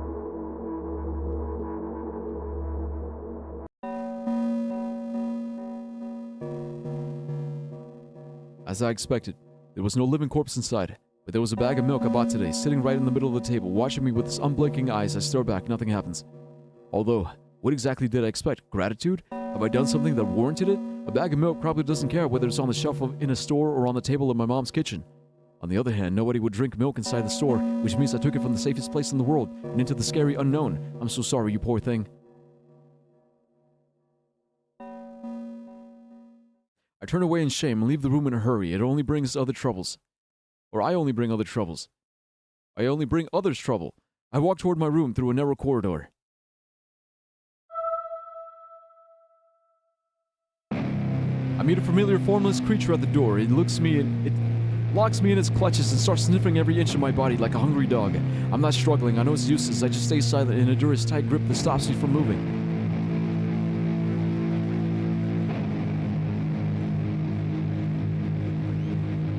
After sniffing me from head to toe, the creature holds out its ugly paws, bearing a single claw, thin and sharp like a blade. Again? I stare questioningly into the monster's bottomless eye sockets. Don't move. The creature squeezes my hands until my veins start bulging, and I keep staring into the black cavities where its eyes should be, ignoring all pain. I promised so many times Promised so many times. So many times. So many times. Stay put. Yeah, 15 push-ups. The moment it says that, a claw pierces my arm. I don't feel anything other than the barely discernible crawling under my skin and the ring of tightly swung sinews. But then the claw injects its venom into me. It hurts. A white veil appears in front of my eyes. My fingers cramp and start twitching frantically. I lose control over my body and slowly slide to the floor, just like last time. But why? Why do I feel so hot? I feel my blood boiling. Strong shivers run through my body, paralyzing every single cell while my veins and arteries heat up, almost bursting from that pressure. I try screaming, but instead of producing words, I vomit thick, milky foam. The creature notices it and throws itself at me in anger, grabbing me by the throat while keeping the poisonous claw inside my arm. Kill me, kill me. Hysterical screams resound through the corridor. In a fit of madness, the creature starts scratching my neck. Bright splashes fly everywhere, hitting the walls with a loud sound. I try to imprint where every drop fell in my memory so I could gather them all later. I need to remember. A new wave of pain washes over me. Everything turns pitch black in an instant.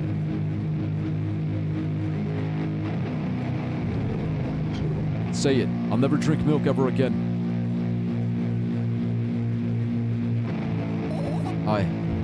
Say it. I'll never drink milk ever again. Say it again. I'll never drink milk ever again. I'll never drink milk ever again.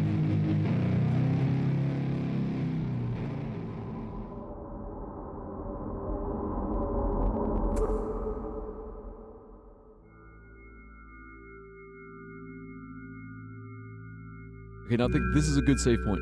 Yeah, so we'll save right here.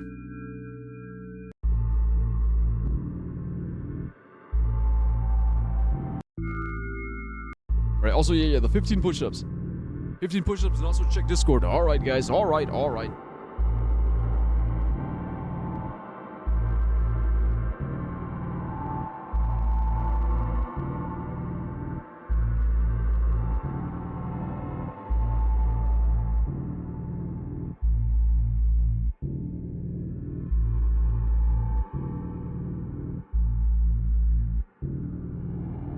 Swole. Another 15, let's go.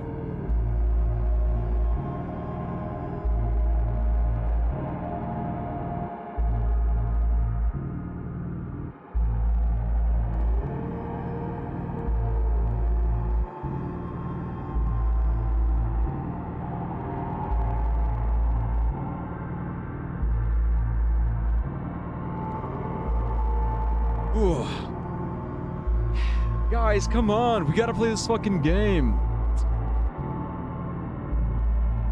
Fucking bitches. I swear, you guys need to read the room.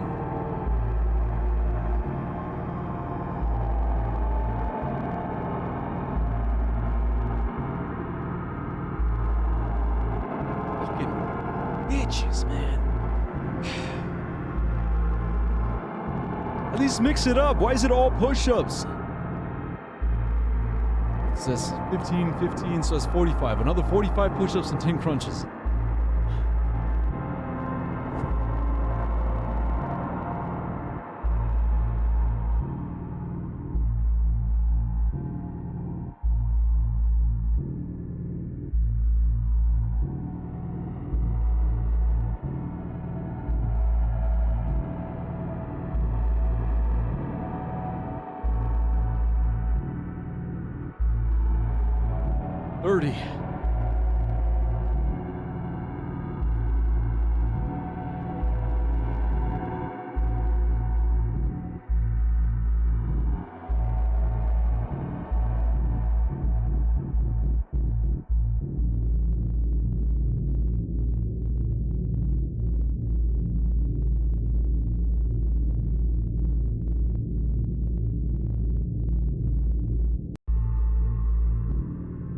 Okay, it's down to 20. Down to 20. I already did your 15, bitch. Hey, shut the fuck up.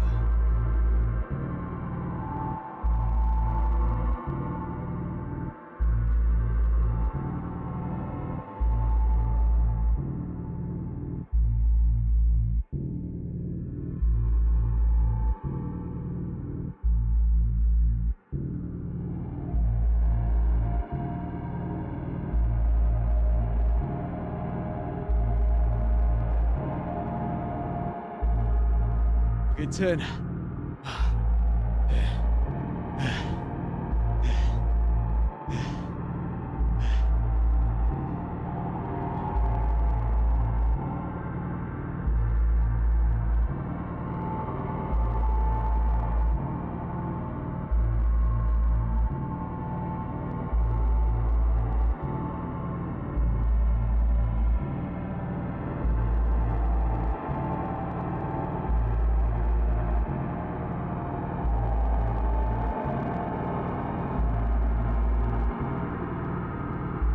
That was the last 10. All right, last 10. All right, 10 crunches. Let's go.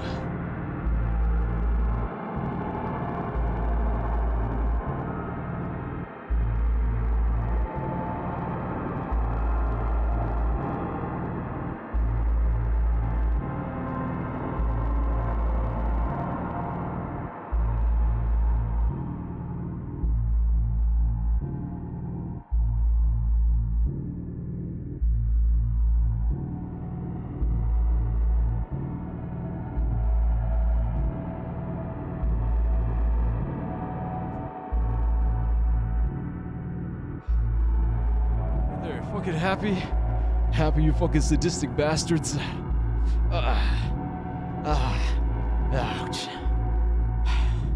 Oh wait, we can't play the game, right? We can't play the game because we gotta check Discord. All right, let's see what fuck ass shit is going on in the Discord.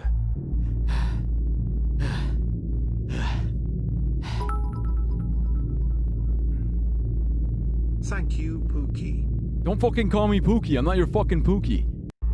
All right, go eat a dick and die, bitch. Partners in crime. Hell yeah. Miku and Heisenberg. Walter White. Oh, what's going on here? Oh, Legend of Korra and what's her name? Forgot her name. Nice. So don't know what this is. Sorry, Pookie. I said don't fucking call me Pookie. You don't have the right.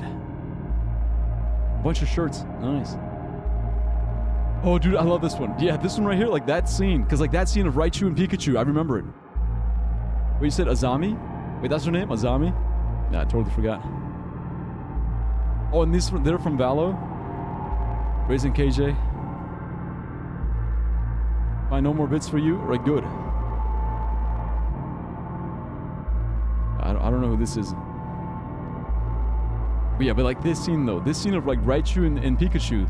That's from, that's like the short. That's like the mini short that they included.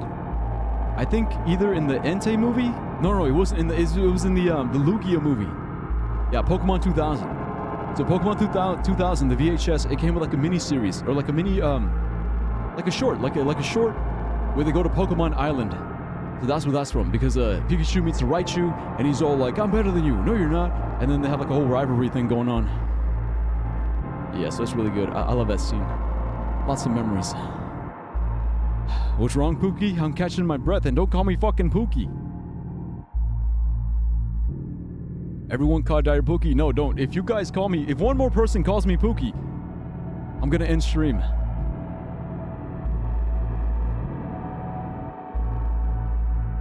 Should I hang it above my bed or above my PC? Oh, the poster? Wait, which one did you get?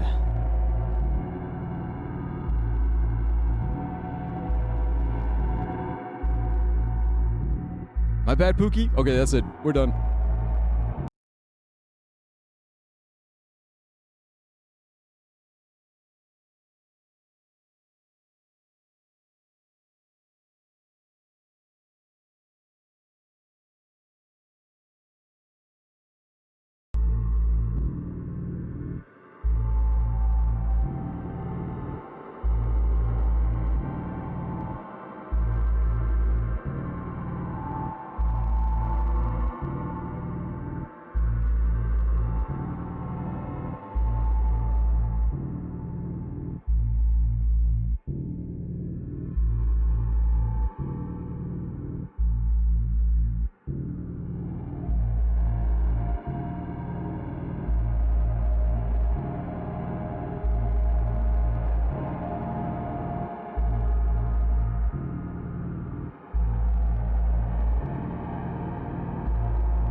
Oh, you mean the Asuka poster?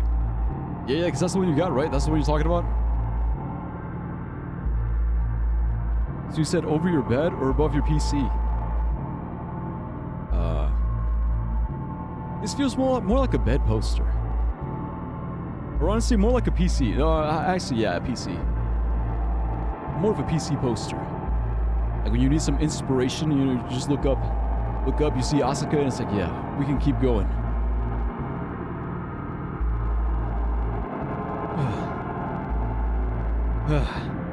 All right, now can we go back to the game? There's the type of guy to leave a group chat just for no one to react. Nah, I wouldn't leave a group chat. I would just stay and like, I would just be there. Like, you think I would leave and be like, no one knows that I left me? And this, like, I would just stay, you know, mute notifications. You know, every now and then go back in and be like, oh, what's going on? All right, cool.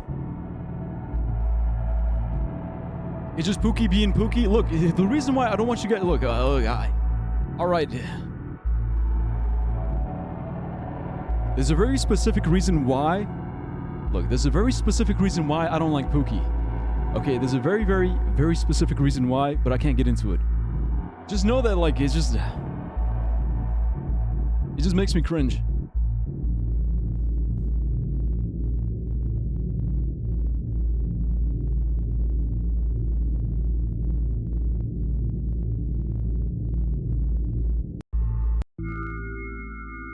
Finally, I get to my room. I'm so tired of all this fuss. Thankfully, I still feel comfy and warm in my own room. Even the weird sounds coming from the outside don't make me anxious at all.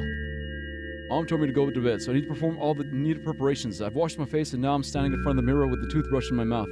I look at my reflection and it shows absolutely no desire to sleep. Yeah, I get how you feel. And there was a time when the last minutes before I sleep were my favorite time of the day. I love anticipating the inevitable.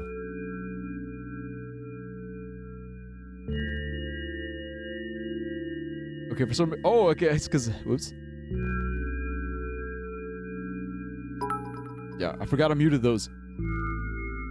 Okay, we will call you Cutie Patootie. His ex called him Pookie? Nah, it's like... I mean...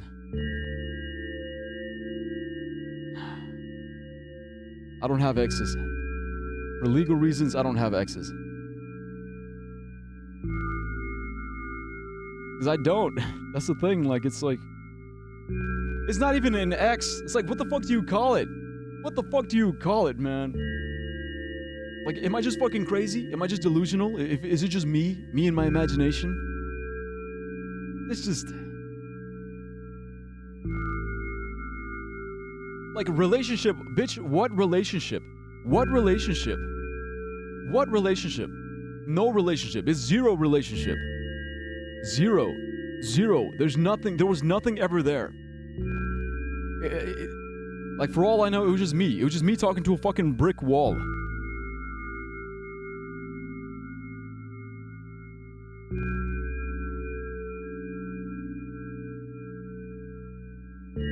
I got dire renting again. Yeah, look, let's move on. Like I said, I don't want to get into it. As if somebody fished them out of my head, one after another, until nothing was left, and now I have to sleep again, even though I don't feel any need for it. Loyalty. Can you imagine that? Loyalty. Where's your loyalty? Where's your loyalty? Loyalty to what? A fucking brick wall? Loyalty to what? Fucking breadcrumbs? Motherfucking breadcrumbs? Oh, thank you, Master. Thank you for these, like, little fucking minor breadcrumbs that you give me. Yeah, you're the fucking best. Thank you for these fucking breadcrumbs. Like, shut the... It's like...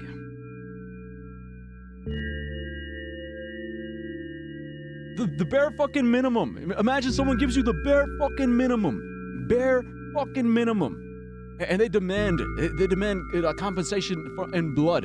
It's like, oh, you gotta shed blood for me. And I'll just give you, like, sprinkles. Just sprinkles of attention. It's like, man, fuck off. Fuck off.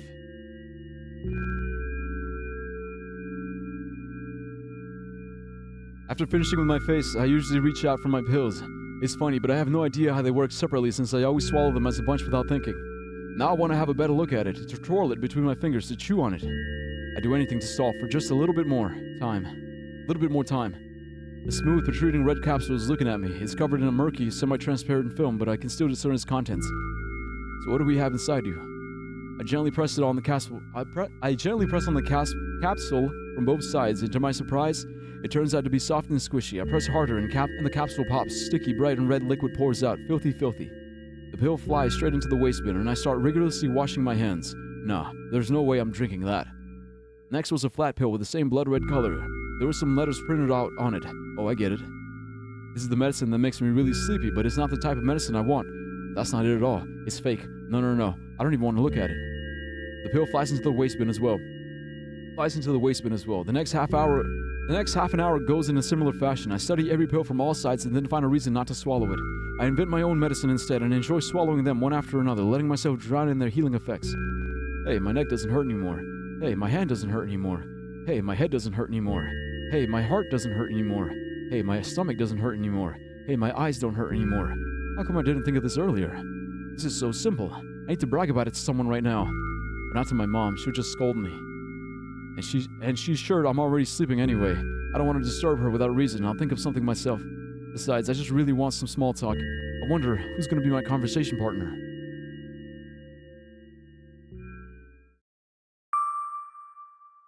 Hey.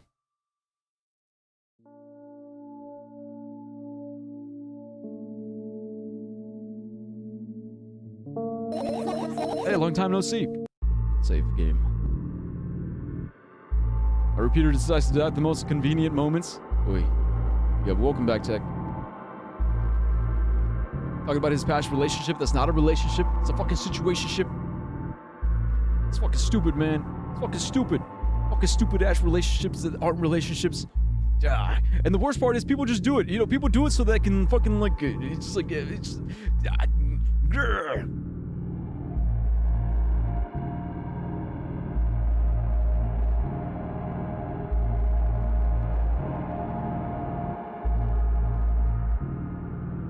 The game ended? What? No, the game didn't end. I just saved. Bro needs to find a MILF. I don't want a MILF. Hey, long time no see. Okay, let me check the guide.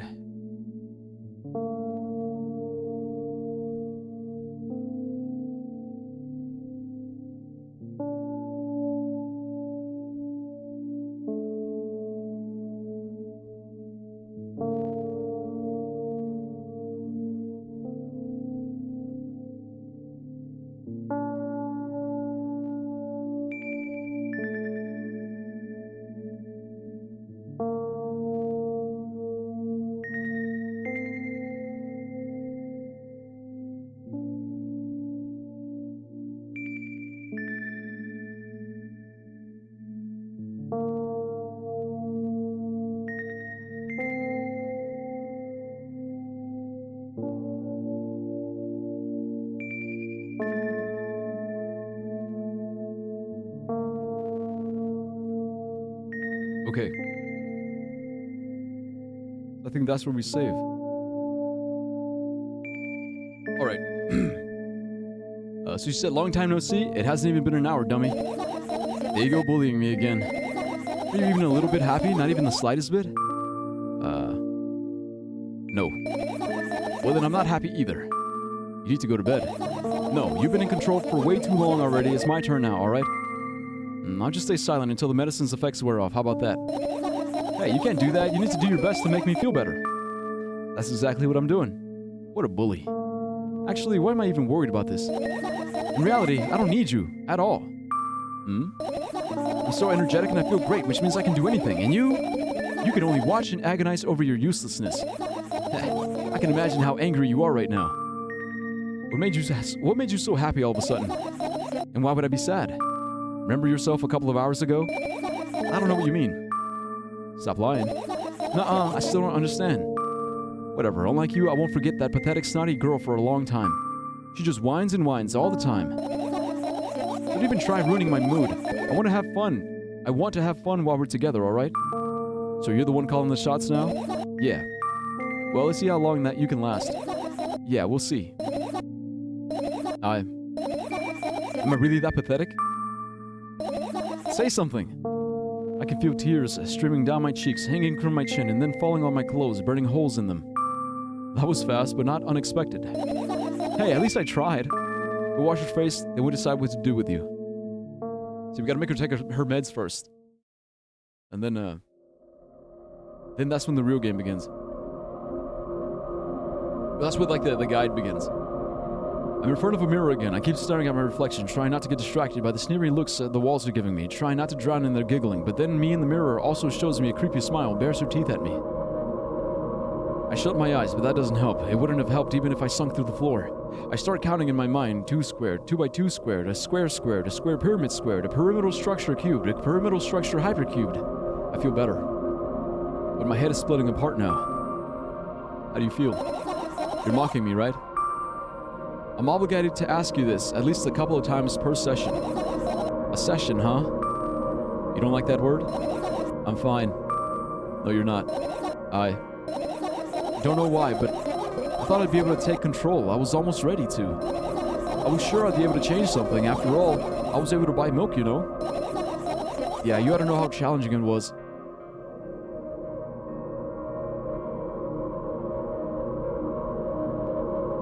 Hypercubed? I've never heard of it. Never heard of Hypercubed. Dyer was at the Diddy party. He supplied the baby oil. Okay, look, when are these, like, fucking Diddy baby oil jokes gonna end? Like, it's literally the same fucking joke, just... Baby oil, Diddy party, baby oil. It's like, alright, I get it. I get it. You know, you guys, you know, just found out about Diddy like a week ago, and now you just want to say it every single fucking time. Is that why you threw away the medicine? What a stupid decision, right? Undoubtedly. And there's a good side to it. What's that? Wouldn't that mean you're getting better? Nonsense. Medicine is something you're supposed to take and not toss away. Stupid. It's so stupid. Then why did you do that? I felt like I'd be able to fight it on my own. It's true, the pain subsided for a bit at that time, but now I feel it triple in force. It hurts so bad. You know what to do. Dejected, I reach out for the shelf with my medicine. I swallow the pills one after another, chasing away the unpleasant visions that keep floating up in my memory. And yet, my mind still draws a terrifying picture. Lumps of coagulated blood in transparent coating travel down my esophagus, scratching its soft walls, leaving behind furrows. I shake my head violently. I don't care if it makes me feel dizzy or worsens my pain. I just don't want to think about something so repulsive. You still haven't changed. What do you mean? You're afraid of being alone. This worries you so much more than pain. Yeah, I guess. I toss the last pill into the air and catch it with my mouth. Geometry? What, you don't like geometry? Dude, geometry is so fucking beautiful.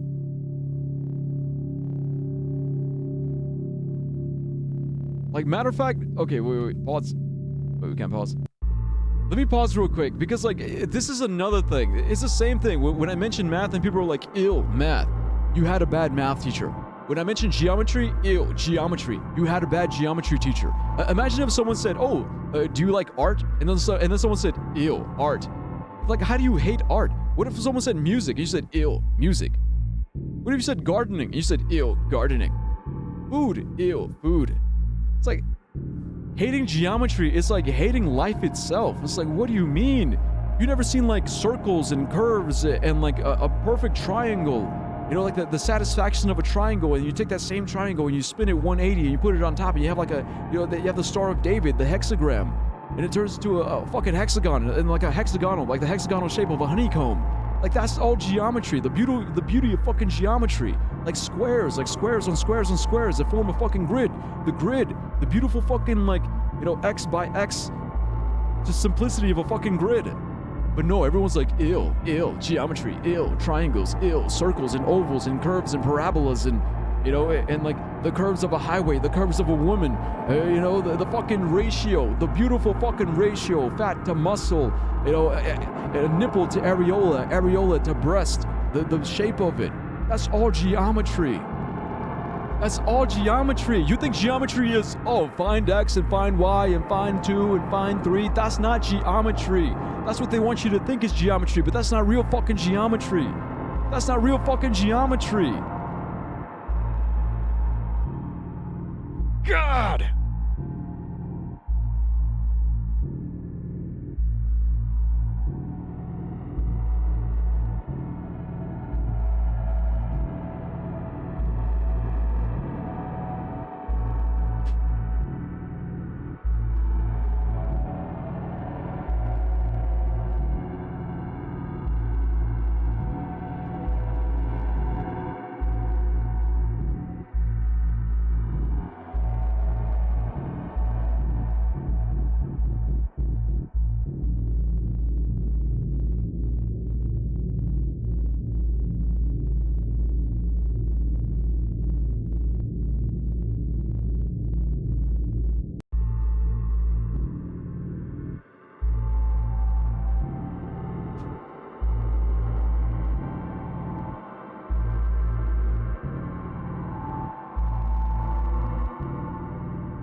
lie on the floor, look at the ceiling. I can clearly hear water running in the metal pipes up there. I hear the cracking of concrete blocks that will someday surely fall on my head. But I'm not afraid of that at all. I can't imagine my death coming from above. Rather, it's rearing its claws from somewhere below, waiting for me to lose focus.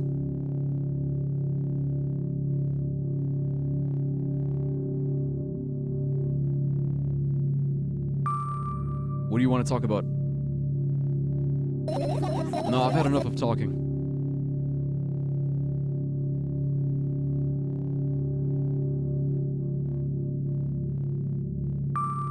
What do you want then?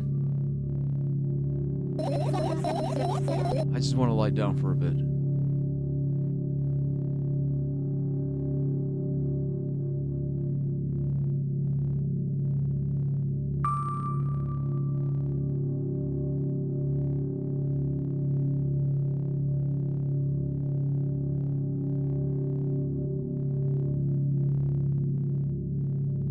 I carefully extract thoughts that are yet to be fully formed from my head and lay them out on the ceiling in orderly rows. Now it's my corkboard.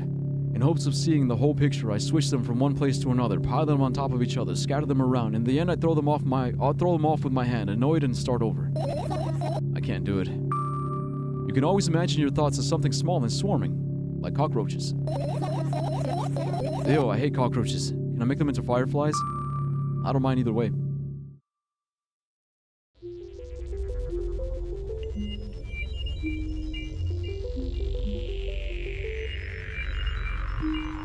I don't even have time to blink before my thoughts, they're fireflies now, start whirling around all over the ceiling, of their own accord, forming whimsical patterns.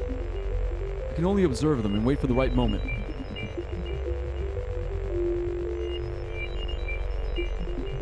It's just, that moment doesn't come.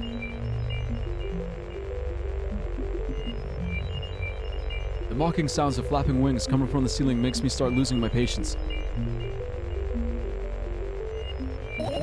Enough, I hate you.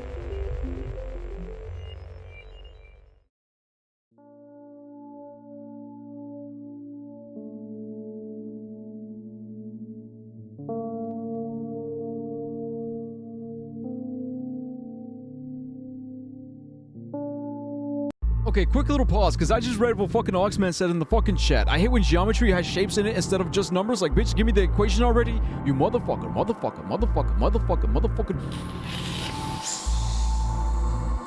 Ugh. Bro, they're the same. They're literally the fucking same. They're the fucking same. They're the same. They're the same. They're the same. They're the same. It's the fucking same shit. Every circle has an equation. Every equation goes with a fucking shape. Every equation has a shape, and every shape has a fucking equation. You realize they're the fucking same? What do you mean you hate it when they have fucking shapes? Bro, the shapes are the equations, and the equations are the fucking shapes. Bro, they're the fucking same. They're the fucking same. Do I need to fucking... Oh, okay, wait. Check this out, guys. Like, also, how can you hate shapes? Like, what the fuck? What do you mean you hate shapes? What, you don't like a fucking circle? You can't enjoy a fucking circle? What, you don't like art either? Bruh. Bruh. Bruh. Bruh, sound effect number 55. Bruh.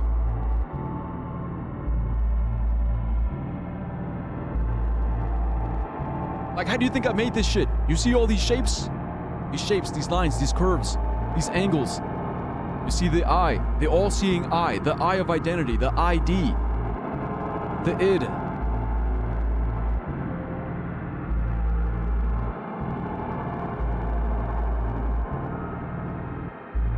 It's all equations. It's all equations. Equations, numbers, ratios, this to that, tangent, sine, cosine. It's all numbers, baby. It's all equations. You look at this and you think, oh, what the hell? What is all this? It's a bunch of random bullshit. What is it? I don't know, man. Like, shit, look. Just a bunch of random fucking gibberish. You look at this and you think, oh, it's, huh?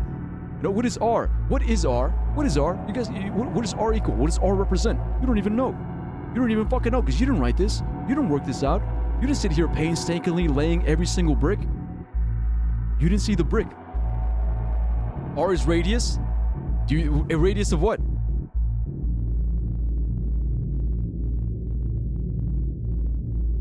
Because it is radius. It's the radius that I set. the radius of each and every circle. Because that's the thing, guys. That's what you don't fucking understand. Let me see if I can find it. It's got to be around here. When I made this, I made it all proportional. That's the thing. It's all proportional. Here, I have big R. I have little r, I have big R. It's all in relation to each other. I can literally move it. I can move it around the map. I gotta find the right slider. I don't know where I left it. Is it this one? Yeah, there it is. It all moves together. I can make it bigger or smaller. The only thing that doesn't change is like the tarot cards. I can make it all smaller or all bigger. But no matter the size of R, big R1, it's all proportional. I set it to 10. I could easily make it 100.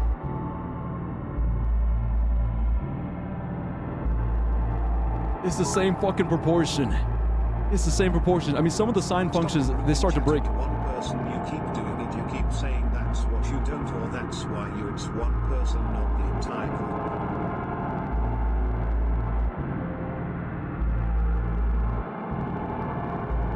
Alright, look, but that's the beauty of it. That's all I'm saying. That's the fucking beauty of it, alright? It's amazing.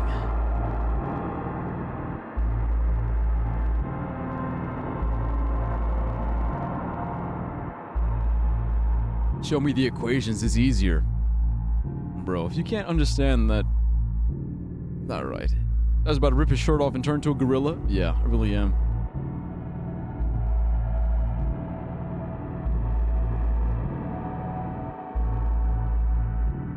Also, I was talking to Oxman. When I was saying you, I was specifically, like, talking to Oxman. You know, hello, don't... Yeah, don't, take it, throw it in the trash, or write it more simple with the code and better results. Nah, man. I just don't get it, man.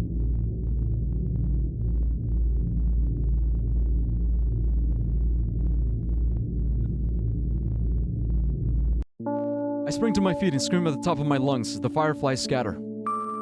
Good job, now start over. No way. Unstable behavior makes you look bad. I don't give a damn. So that doesn't bother you?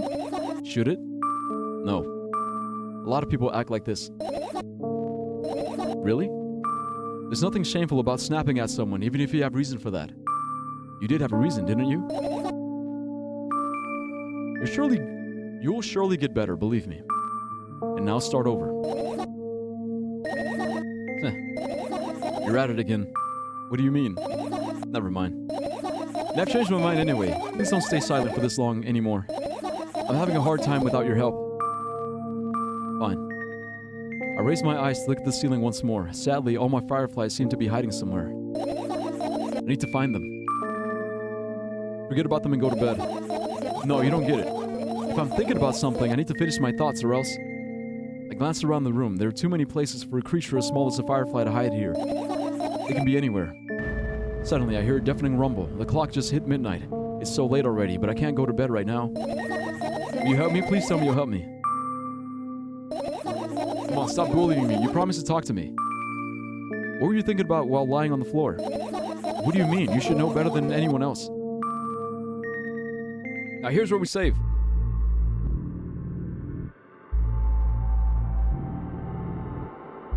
Aha! Okay, so look, yeah. All that work to make a shape seems like hell, but that's what you don't understand. It wasn't just to make a shape. It was to make every single line, every single shape proportional. Like, didn't you see how I moved the slider? I was moving the slider from like 10, from 0 to 10, from 10 to 100, and it all stayed the same. It all stayed the same because it's like laying dominoes. No, it's more like a house of cards.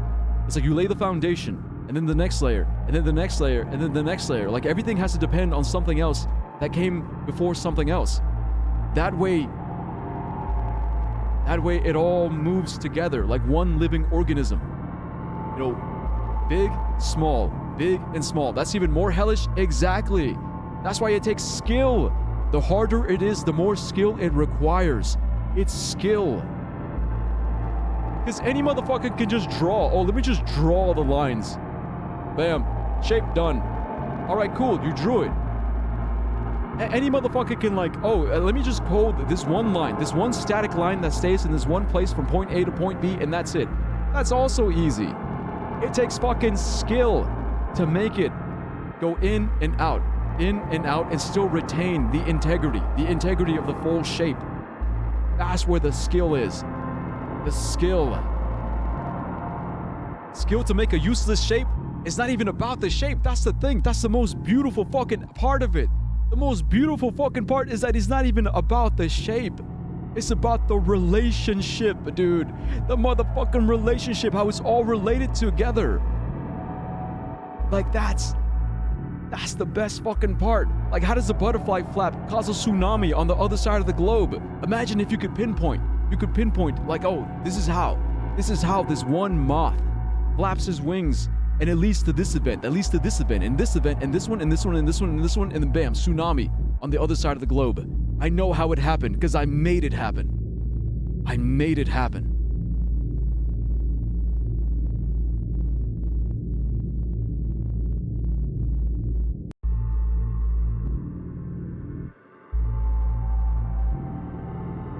It's all related, bro. It's all related.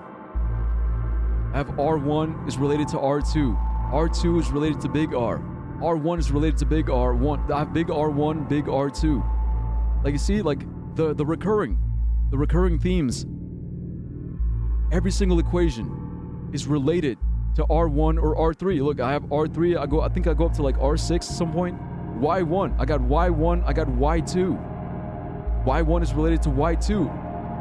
You know, x equals R1 divided by the square root of 2, but only from Y1, while Y1 is less than Y and Y is less than Y2. And these use the exact same variables, R1, R2. That's what makes it impressive, the one common thread. The one common thread between all these equations is like the one common thread between millions and millions of fucking souls. The one thing that ties them all together. And I made it so. I created it so that they were all related. So that when one moves, they all move in unison.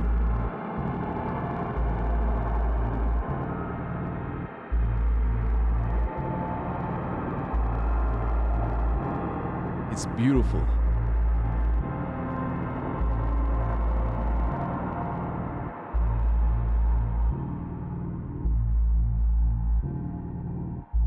Yeah. That's what it's all about.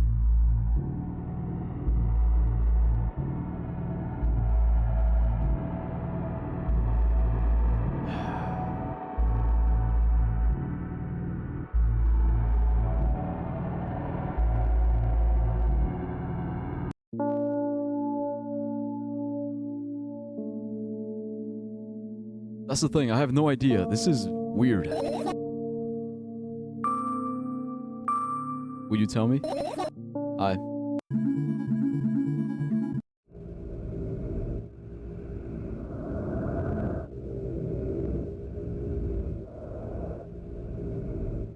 I roll my sleeves and start rubbing my eyes intensely. They're so itchy. Why are you crying? My eyes are itchy. Did you drink milk? I wonder if I tear out all my eyelashes one after another, will my eyes stop itching? I wonder if I tear out all my eyelashes one after another, all my eyelashes one after another, if I tear out all my eyelashes one after another. What have you done? I need to gather the glass, and then I need to have a bath, and then here, drink some milk.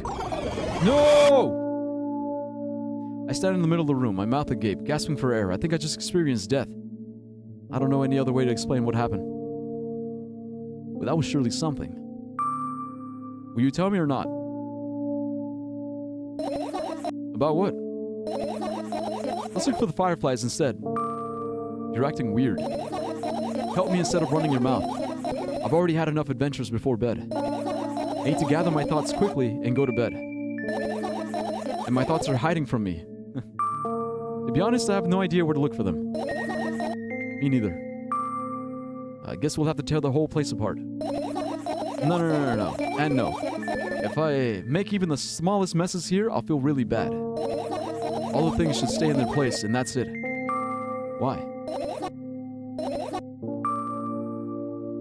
Okay, wait, let me check the guide. I don't want to mess this up.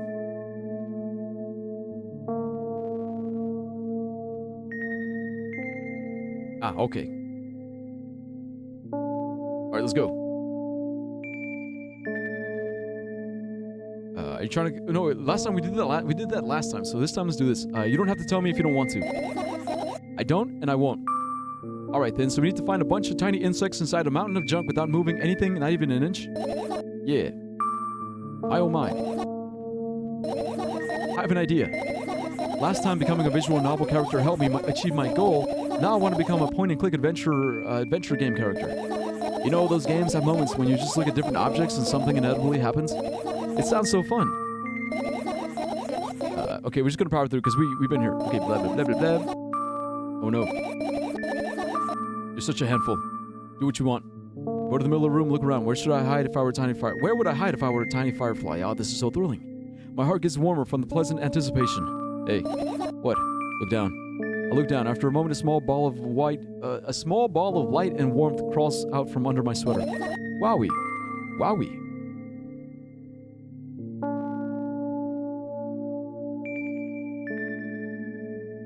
Oh, you guys want a raffle? Did she fucking overdose or something? I carefully grab the firefly. It's pleasantly scorching to the touch. I put it on my shoulder. I'm sorry, little guy. Time to go home now. As if it was in order, the firefly slowly drifts up, circles around my head for a bit, and then flies into my ear with the speed of a bullet. It tickles. One down, let's look for the others. Yeah. Okay, now there is something I want to make note of.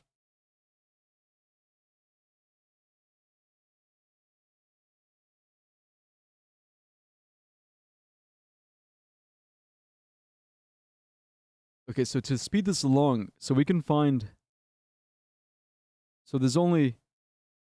Okay, so the finishing will only appear after collecting only 3 fireflies. And there's only 5 that we can actually find. So, pill bottles. You read that already? I almost skipped my dose for the day. How reckless, I could have died. Hey, come down, you already fixed it. Yeah, because you ordered me to. Is that an accusation? Of course not, it's when it was safe. That's reasonable. So warm, firefly. So the second one is dosage notes. So those are the ones that were written by her mom.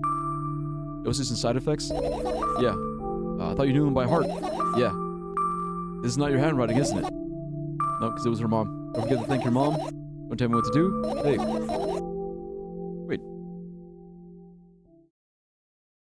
Wait, did she not see them?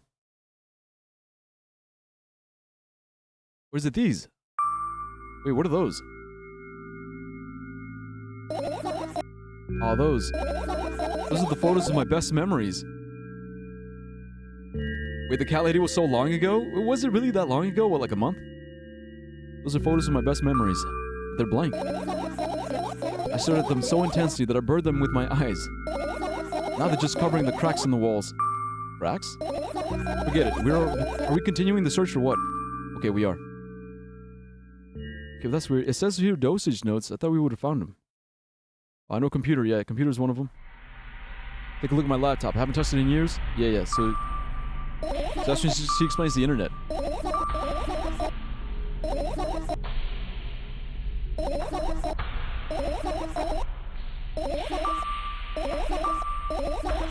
Okay, so this is interesting. Like, let's analyze this. So she says, imagine this. You're a hamster that lives underground. You have everything for comfortable living. So she's the hamster, right? She's the hamster. She lives on the ground. She has everything for comfortable living. Then what role does the internet play? Because when you're on the internet, people are judging you, right? Isn't that what happens on the internet? People judge you. They look at you. They judge you. They say, "Oh, look, your hair's fucked up. Your sweater's fucked up. You're too tall. You're too fat. Yeah, you know, your face is lopsided. You're wearing ugly glasses. Your accent is weird. Your teeth are weird. They're too yellow. Why do you talk like that? You know, hey, haven't you seen this movie? What are you, fucking cringe? What are you, gay? It's like, why do you like this movie and not that movie and this anime? And what about this music and not that music? What, you don't do this, you don't do that? It's like you get all these fucking, like, judgments and accusations from all these fucking, like, strangers that you don't even fucking know. So I imagine she was the hamster living comfortably, and then suddenly, on the internet, she just got all these eyes on her. Judgments and judgments. And she had to sort of, like, figure out, like, who she wanted to be. Yeah, make her uncomfortable. Yeah, they made her uncomfortable. Did you imagine? As always, your analogies are spot on. Okay, I imagine. Alright, so you're a hamster that lives on the ground. You have everything you're for comfortable living, okay? Okay. Wonderful. And here's the situation. You're a hamster that lives... Okay, I got it.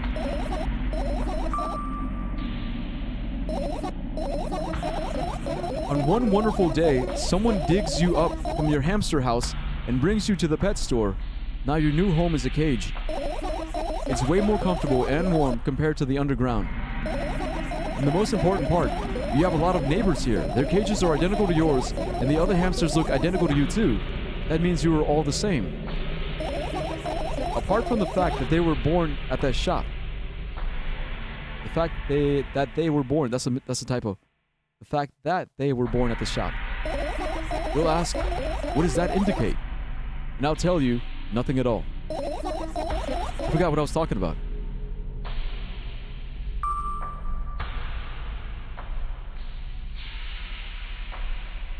Okay, what does that mean, guys? What does that mean? She was living comfortable. She was underground, living comfortably. And she got taken to the store in a cage with everybody else. And what? She felt less special, less comfortable? Because she said it was better. So it was a better place, but like also not. Like better, but not better. She found others. Yeah, but finding others didn't make her feel better, though. I mean, at least it doesn't seem like it. Gosh. Okay, let's start over. Try to avoid hamster analogies. Like finding a big world. You know, I'm not at fault here. So, I had a lot of friends online, tens, hundreds of them. Impossible to count. Is it impossible, though? I had exactly 317 of them. Although, I guess nobody counts the exact number of hamsters when they walk into a pet shop. Hey, don't get distracted. Alright. From my 317 friends, 68 were into gaming, just like me. 130 of them like drawing, just like me. The remaining 119 were into calculators and 3D modeling equally. And when I say equally, I don't mean 59 and a half friends on each side. Alright? You can split numbers evenly, no problem, but math doesn't work like that when it comes to friends. A major conundrum, right? Get to the point.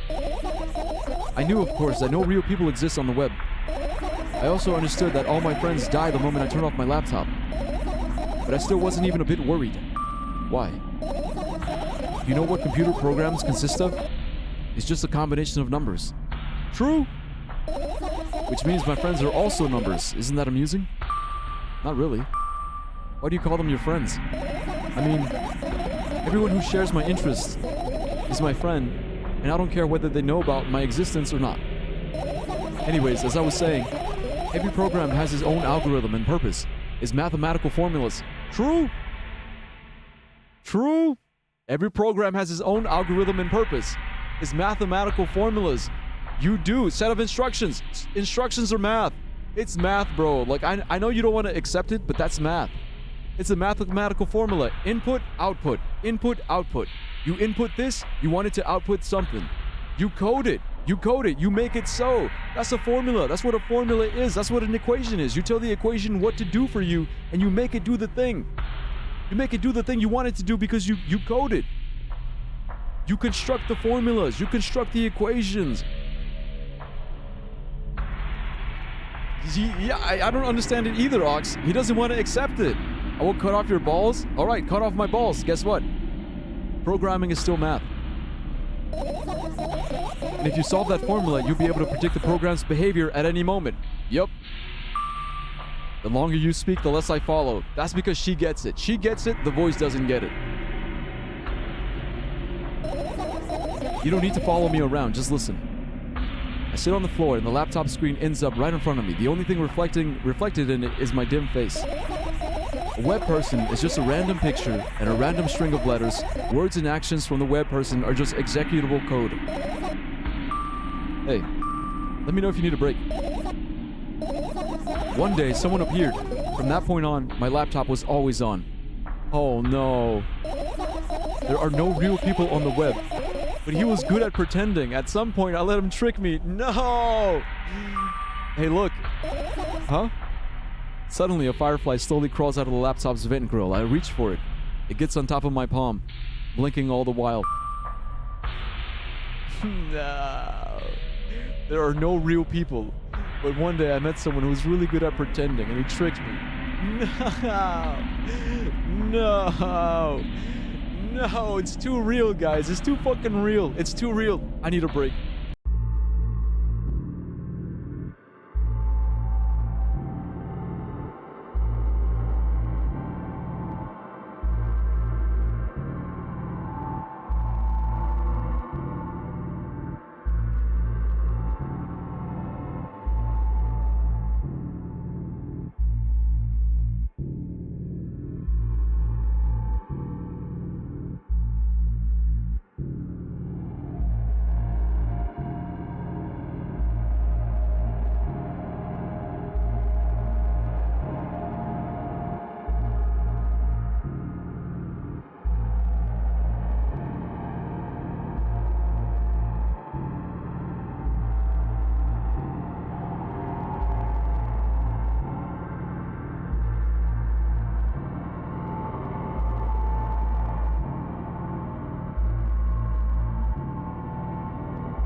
I think he's trying to say something. I can see that myself. If only I knew what. Looks like a cipher. Don't you want to crack it? I changed my mind. I have absolutely no desire to find out what it wants to say. The firefly stops glowing for a moment after that. And it starts glowing again, as if coming back to its senses. For some time, it thinks about the further course of actions, then flies up and dashes into my ear. Let's continue searching. And what about your story? You must be mad at me for interrupting you. I'm sorry.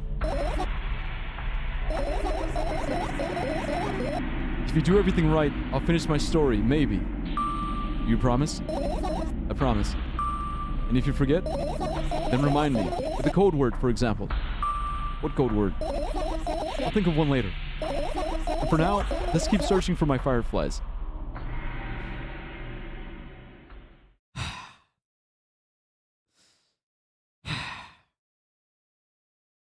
God damn, I need to know. I need to know what happened. What happened, dude? Because it's like...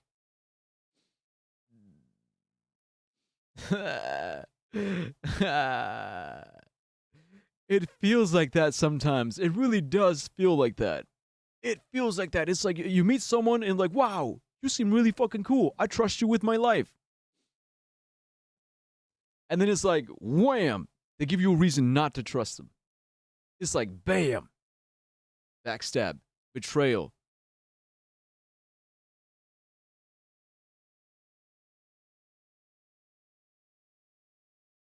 You were treating them like a real person this whole time. And they were just treating you like a computer program that they could just execute and delete. delete, send to recycling bin, and then just throw away. Throw away like a piece of garbage.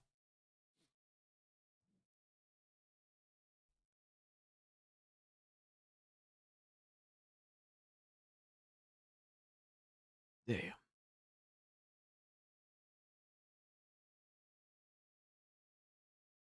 There isn't any coding with numbers? Dyer? But it's not 1970 to code in binary. Yeah, but if our world is based on atoms, then the complexity of our world is just the complexity of atoms. Same with coding. You know, that's a good way of putting it, yeah. Like if programming based on binary is still math. Sad emo ass. Start your therapy again, I swear to God, man. No, I'm fine. I don't need to start therapy again. Look, I'm good. I'm good. Look, I'm just going. Look, it's just I don't need therapy right now. I'm fine. What am I gonna tell my therapist? It's like, hey, John. Yeah. Hey, John. Nice to meet you again. Yeah, I've been feeling really, really sad lately. Why? Well, you know, life and everything in it. Well, you know, you can't have sadness without happiness. You can't have happiness without sadness. Yeah, I know, but sometimes it just feels like I have more sad days than happy days. That's perfectly fine.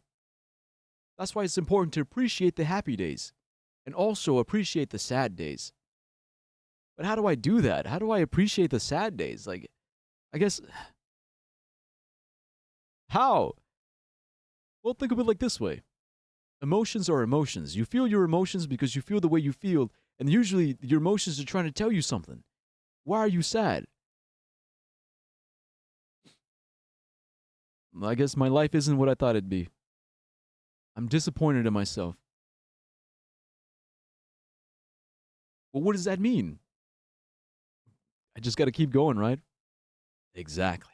Just keep going. There's going to be bad days. There's going to be good days. You keep on going. You suffer the sad days to live for the happy days. Just keep going. Thanks, John.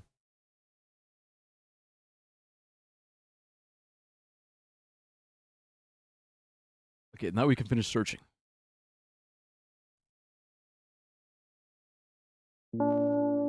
I've managed to gather my thoughts, but something still worries me. On the other hand, I wasn't supposed to be happy anyway. Why not? If I lose something, then find it. It's just going back to the starting point. No changes at all. A zero sum. And happiness is always about being positive, right? You shouldn't think too much, it hurts you. I want to sleep. How about you get some fresh air before sleeping? What do you mean? Well, go to the balcony, breathe in some air. Somehow those words triggered a panic attack in me. I subconsciously step away from the balcony. I don't think it's a good idea. Why? This may sound silly, but I feel like someone is watching me. Alright, let's stay here. Yeah. What are you gonna do? What's with this silly question? I'm gonna sleep, of course. Hoping that tomorrow will only come after a year or a decade. Imagining myself to be outside of my mortal shell, but at the same time still being me. Ridiculous, like milk outside of a bag of milk, and yet... You don't have to talk out loud for me to understand that you're worried about me. I know that already. I also know that our time is running short. You won't take another pill? Of course not. In fact, I won't take it tomorrow either. And the day after tomorrow. And never ever. That's a goodbye then. No. I have one more small favor to ask. A really, really small one. What is it? I blurted out way too much today. A lot of stuff I'd want to forget forever. I don't blame you, but was it really necessary? You'll see tomorrow. No, I wouldn't be able to sleep like this. Fine, what's the favor? I nervously scratch my wrist and bite on my lower lip. Wait a minute, you're afraid to tell me? Yes. I'm also scared that something bad might happen if I tell you. I'm also scared that when something bad happens, something way worse will happen. Stop, I get it already. Still, I won't leave you alone until you tell me. Bully. No, you.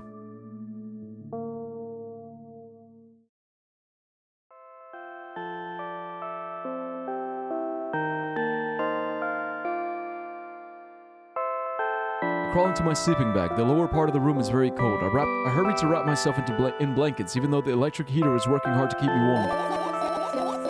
I'm sad because the dreams just won't come anymore. You won't believe me if I tell you how I dealt with it at first. Of course I'll believe you. I know, it was a joke. Well, anyway, I washed my face, brushed my teeth, lied down, and started imagining that I'm watching a dream. I didn't sleep at all, of course, and always looked sleepy in the morning. After a week of insomnia, I started feeling weird and seeing things. Letters floating in the air, strange silhouettes that appeared in the most unexpected of places, bulging eyes with trembling pale pupils. It was scary, you know. And one day I almost died. I just collapsed in the middle of the room and couldn't move for a while, and then silhouettes, letters, and eyes were hanging over me and hissing. It was horrible. And, well, deserved, I guess. It felt like I was caught in the biggest lie in the world. Yeah, it felt exactly like that. After that, I just stopped. But the silhouettes, letters, and eyes stayed here. I guess they like this place. They always follow me in my wake, peeping at me, and I'm kind of scared of them and can't even argue with them. But today, well, still too scared to tell me? Of course, they're still listening, you know. Use your hands. All right. I start chaotically twirling my fingers with enthusiasm, forming complex shapes. You want me to tell you a bedtime story? Shh. And I was trying so hard here. Don't you get it? They'll hear you. Relax, nobody can hear you. So what do you say? I'd be happy to, but I have no idea how to tell them. Oh, it's incredibly easy. Just talk about something without stopping. Sounds silly. But it's not. And meaningless. You don't know what you're talking about. I know enough to realize that we'll just end up wasting time. Let's focus on something actually important. Boring. Fine. Close your eyes.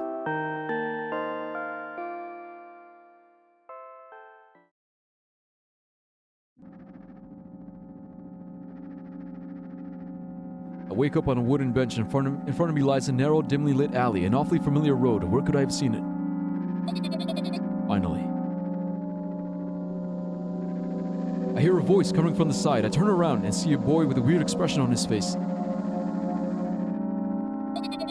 You're late. Who are you? The boy blinks in bewilderment. We're not going anywhere like this. Try again.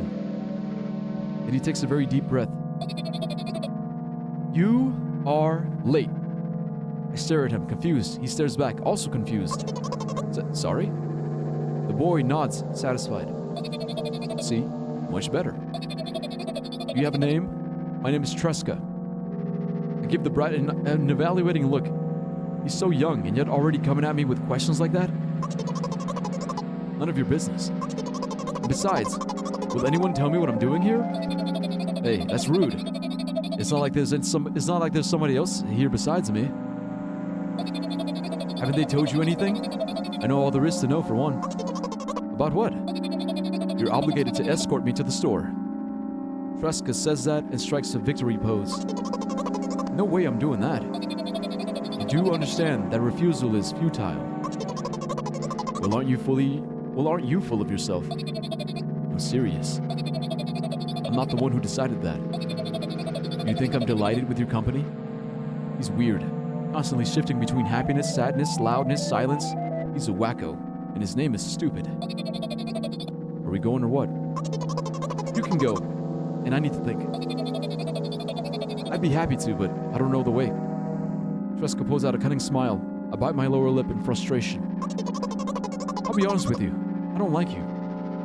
He simply bursts out laughing in reply. I do like you, though. Then he grabs my hand without hesitation. I don't even have time to retort. Lead the way. Our trip to the store went fine, if not for the fact that Tresca was walking way faster than me. And, on the other hand, at times he stopped abruptly and went backwards, studying the ground underneath his feet. In the end, the trip took a lot longer than it should. After reaching the store's doors, we were greeted with a sign. Or by a sign. We're closing in 20 minutes. Who had the bright idea to indicate their working hours in this way? They probably have special staff for this. Someone who runs to change the sign every 5 minutes. It's inconvenient. Or it's convenient. Are you joking? Yeah. You're so annoying. It's so much better than being boring. How old are you, by the way? None of your business. And what's your name? None of your business. I was ready to slap the living hell out of the brat, but a scary-looking man suddenly appeared behind the glass. He's holding a cardboard sign that says, "We're closing in 15 minutes." Let's go. What are you waiting for? Huh? Oh yeah. After another round of going across a long row of canned products, we realized that we're lost. I can't believe you don't know where they sell milk. Maybe we should ask somebody for directions? Sure. Hey, wait up. Tresca lets go of my hand and walks confidently toward one of the few store's customers. That person is standing with their back to us, studying something on the shelf. Hello, can I can't hear neither the second part of his question, nor the reply he gets, but my good-for-nothing friend freezes in place. Looking the customer straight in the eye, I hurry toward them. Is he yours? The customer talks to me. He speaks with disgust while wearing a scornful expression.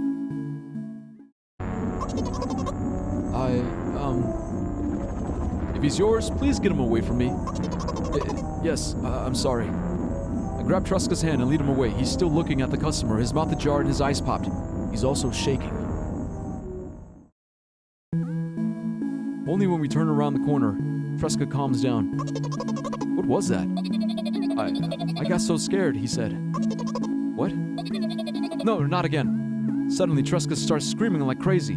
I cover his mouth with my hand. His face is burning. He's crying. You act normal? You don't understand. Of course I don't. I don't understand anything. Annoying other people is still wrong, though. This is something you don't understand, it seems. You're mean. Who, me? Tresca pushes me away and runs off. Drat. At the edge of my vision, I see the store staff hang a new sign on the door. There you are. I meet Tresca at the cash register. Before that, I managed to visit the milk department after finding out where it was. Hey, you, move. I hear an angry voice coming from the other side of a long queue that has formed after Tresca. I squeeze through toward him.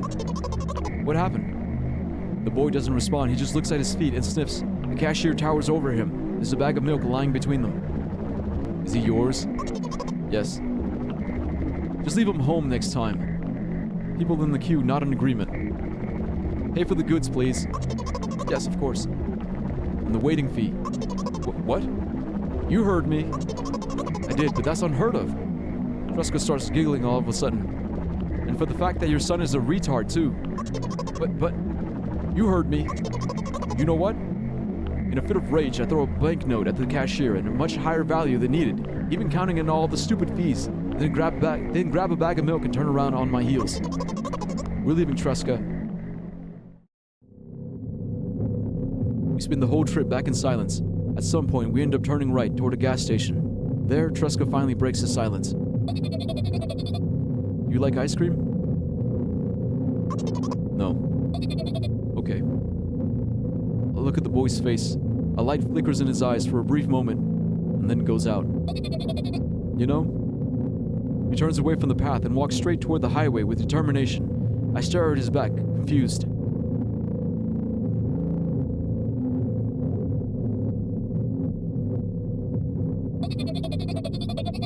It seems like you're not helping me at all. A new playful light flickers in Tresca's eyes.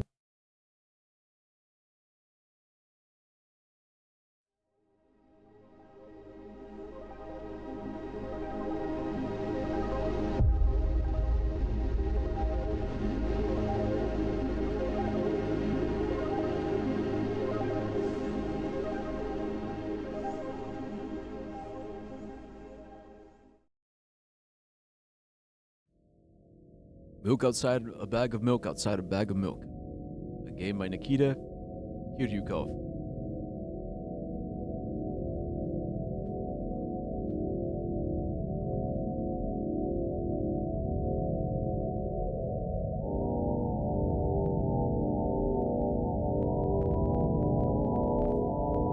Wow.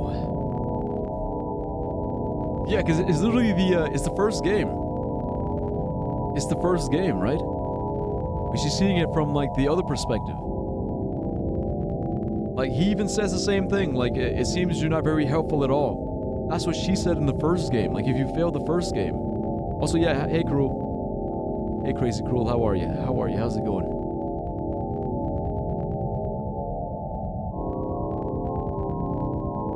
Well, what you said, Oxman, is interesting. Like, she becomes even more stable after this.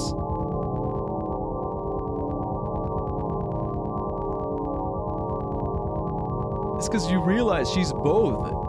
She's both the voice trying to get Tresca to like behave, do the right thing, like do this. You should know better. You should know this. Like, but she's also the little boy. Like she's both Tresca and herself. And the thing that's really interesting is like I feel like Tresca's, because it's a little boy. I feel like it's her dad. Like on some level, maybe it's like her dad. Because there's a reason her dad killed himself, and I feel like he might have like suffered from the same conditions.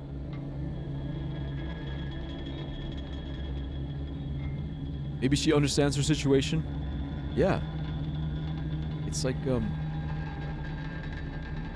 because becoming an adult is a lot like learning how to take care of yourself. Learning how to take care of yourself as if you were your own child. It's like I am the child and the father. I am the son and the father. Like I am my own dad. I gotta be my own dad. I gotta be my own mom. Like I have to take care of myself. Like what would my dad say? What would my mom say? And the thing is, if you have bad parenting, you know, you just have bad ideas. You have bad ideas from both sides. Bad ideas from your mom, bad ideas from your dad. So you have to learn how to unlearn. Like unlearn those bad ideas and then teach yourself new ideas, new good ideas. It's like, okay, forget about my mom, forget about my dad. If I were my own dad, what advice would I give myself? What would I tell myself to make myself feel better? Like if I were my own dad, if I were my own child, what would I tell myself?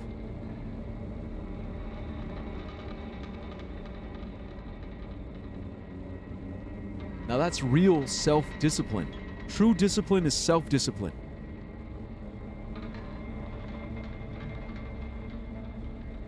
You're not bossing around other people, you're bossing around yourself. You're telling yourself what to do. You're setting your own rules, your own expectations.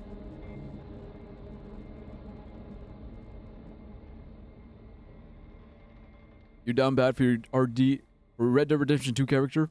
Nice. Like becomes more aware of this and aware of that, that the voice is her. Yeah. You got a chem test tomorrow, do you think I'll do good? I don't know. I mean, yeah, tech is good with chem.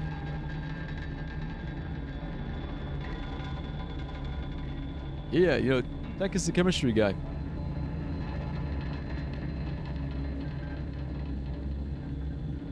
There you go. That's actually the, so that ending is considered the,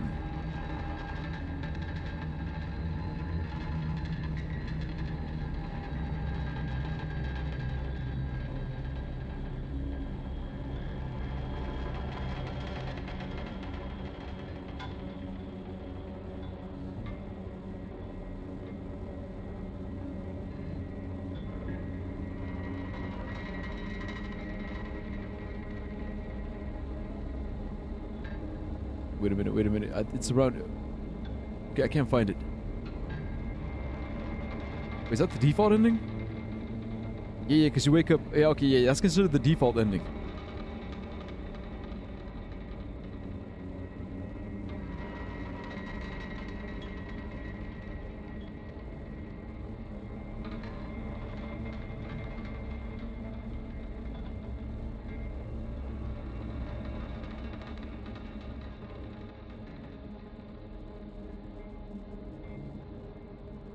Oh, I didn't get the falling death.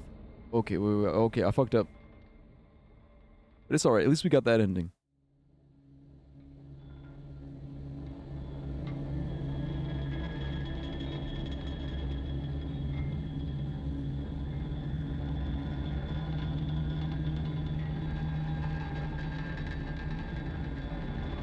Alright, let's go for the next one. You guys ready for the next one?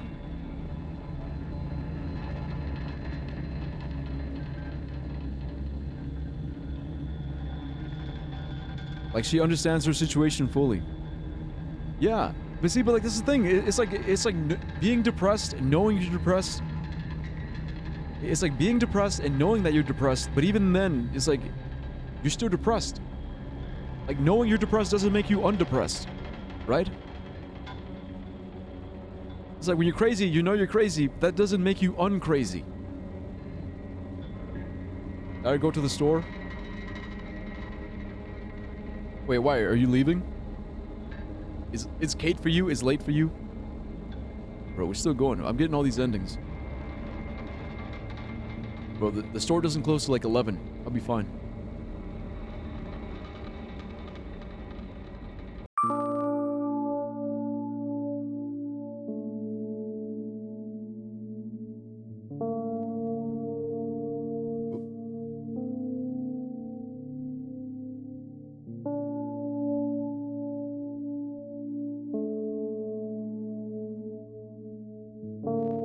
Okay, so here we stay silent.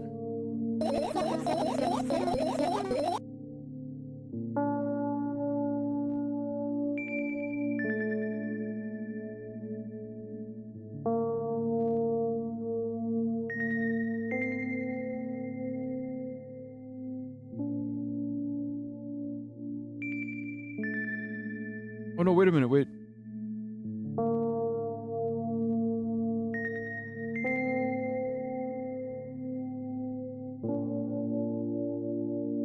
Wait, what? Okay, hold up, I'm gonna get this right.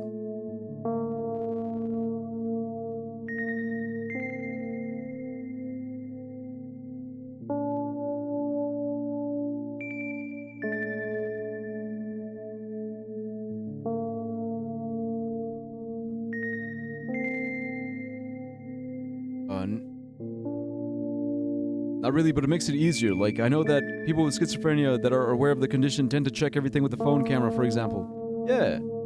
So it's like, it doesn't make it, like, it doesn't cure it, but it does make it easier. Like, it's better than not knowing. Like, being self-aware helps a bit. It's better than not knowing, but like, you know, it doesn't fully solve it. It doesn't solve the problem.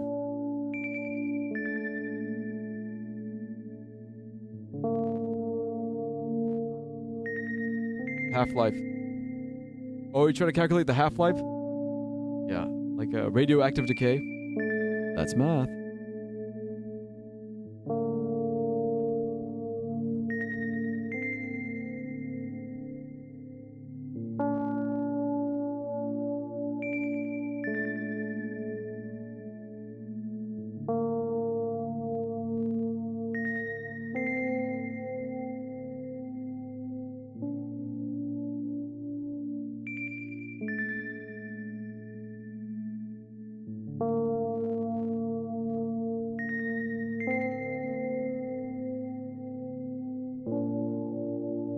Okay, I think we're good. Yeah, we're good.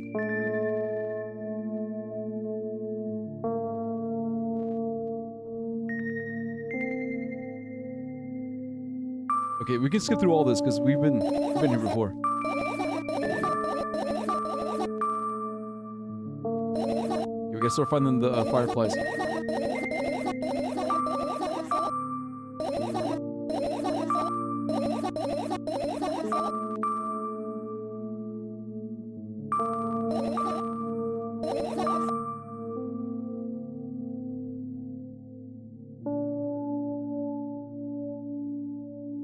There's a firefly.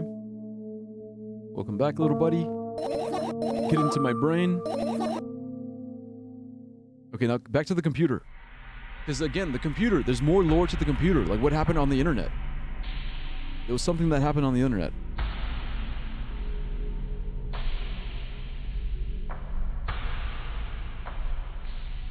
Alright, were you a math teacher? I feel like you were a math teacher. Yeah, I was.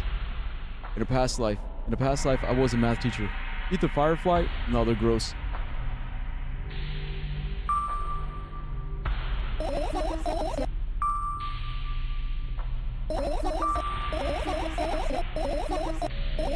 So kind of using hobbies.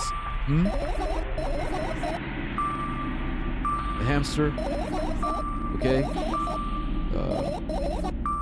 Right, so right here. Wait, what is this? 15 squats right now? Alright, crazy. Crazy cruel. So here is when we have to say, yeah, you'll end up returning. You'll end up returning to the subject anyway. And that's when she gives us more. So I want to read this again. So on one wonderful day, someone digs you up from your hamster house and brings you to the pet store. Now your new home is a cage. It's way more comfortable and warm compared to the underground. And the most important part, you have a lot of neighbors here. So that's like the friends. Their cages are identical to yours, and other hamsters look identical to you too. That means you are all the same. Apart from the fact that they were born at that shop. You'll ask, what does that indicate? And I'll tell you, nothing at all. I forgot what I was talking about. So they were born at the shop. You were born underground. Gosh. Okay, let's start over. I had a lot of friends. Tens, hundreds. Exactly 317. Don't get distracted. Alright. 317, 60 into gaming. Get to the point.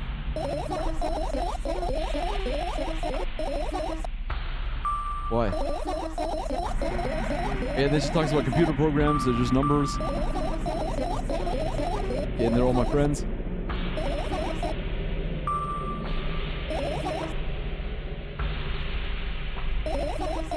Here we go. A web person is just a random picture and a random string of letters. Words and actions from the web person are just executable code.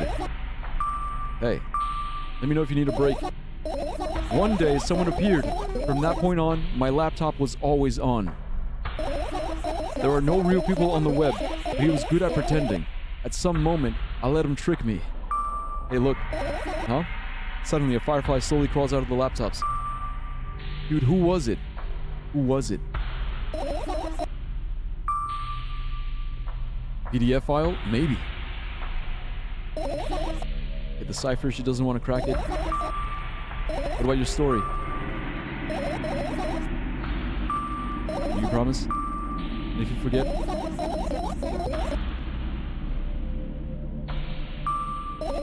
Code word. Okay, then we gotta find the rest. See, the thing is, for the second ending, we gotta collect 4 fireflies. So we got the one from the laptop, let's get the one from the pills.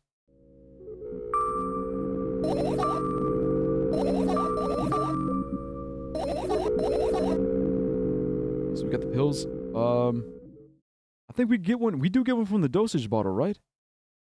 Okay, we got computer, we got the pills. Sketchbook. We know there's one there.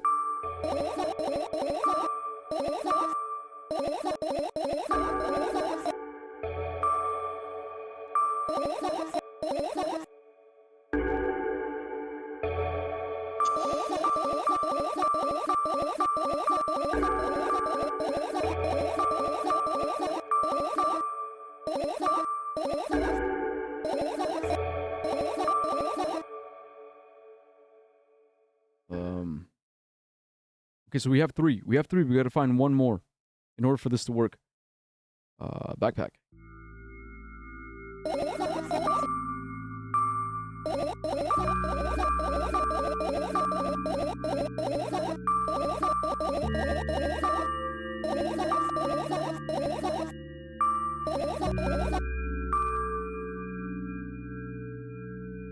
Okay, then we found the last one.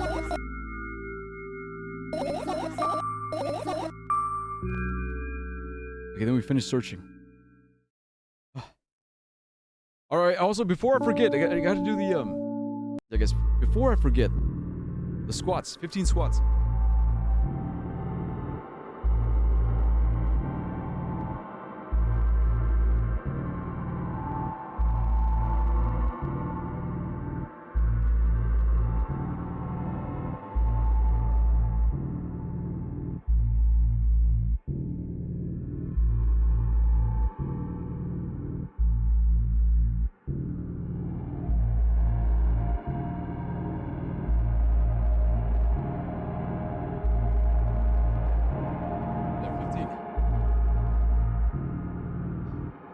Science and math aren't opinions, so Read Ox message so we can go to sleep. Wait, I thought I already read it. Are there more? Yeah, I read it already. Oh shit, also I just realized it. So, wait, so Crazy Crow did have pneumonia. Holy shit. Well then there you go. That made me more gay. He read it. I'm just on the toilet right now. Congratulations. I managed to gather my thoughts, but something still worries me. On the other hand, I wasn't supposed to be happy anyway. Why not? Zero sum. See, and that's why this right here, this symbol right here, that's null. That's a null set. That's an empty set. That's zero. Actually, that's like 0, 0. That's like empty. That's like not even zero. That's like the 0 of 0. I always thought that was interesting. She has like the zero sum. It's like she's never going to be happy because all she does is lose. She loses things, gets them back, and she's back where she started. Like she's never going to get to the point where she can like start building towards happiness because all she's doing is like losing. She's losing her current happiness and trying to get it back. 0 of 0? Yeah. It's not just like a 0, because like 0 means 0, but like null means there's nothing, emptiness. Which is different from 0. 99% of gamblers quit before winning. So just say none? It's not none, it's null. N-U-L-L, null. It's a null set. Doesn't 0 represent nothing?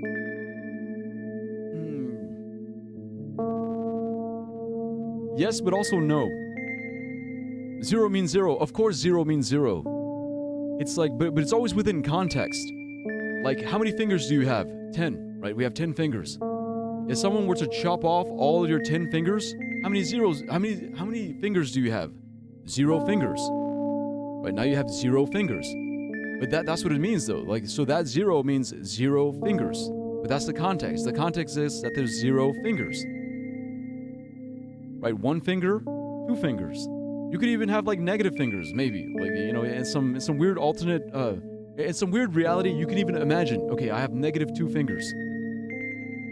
But 0 would be 0 fingers. But null, on the other hand, is empty, empty. Empty, empty. Just emptiness. No context. Just null. See, but that's the thing though. When you say none, none of what? None of what? You see what I'm saying? Like, that's the problem. When you say 0, okay, I have 0. 0 what? $0, 0 fingers, 0 bitches? Okay, yeah. None of anything? So none of anything is null. That's this symbol. The null set.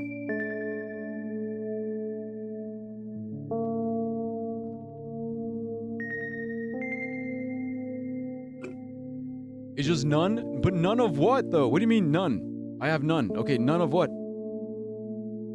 You see what I'm saying? That's the problem with English. Like English and math. Like, it's like something gets lost in translation. So null means true, 0 means false, but when you put null equals 0, it says true. Yeah, it's a programming shit. Okay, but okay. I want to sleep. Okay, see, now how about you get some fresh air? What do you mean? Go to the balcony, breathe in some air. Somehow those words triggered a panic attack in me. I subconsciously step away from the balcony. I don't think it's a good idea. Why? This may sound silly, but I feel like someone is watching me. Now here we're supposed to say, there's no way someone cares about you that much. Just for a couple of minutes, okay? So she actually goes out and she does it.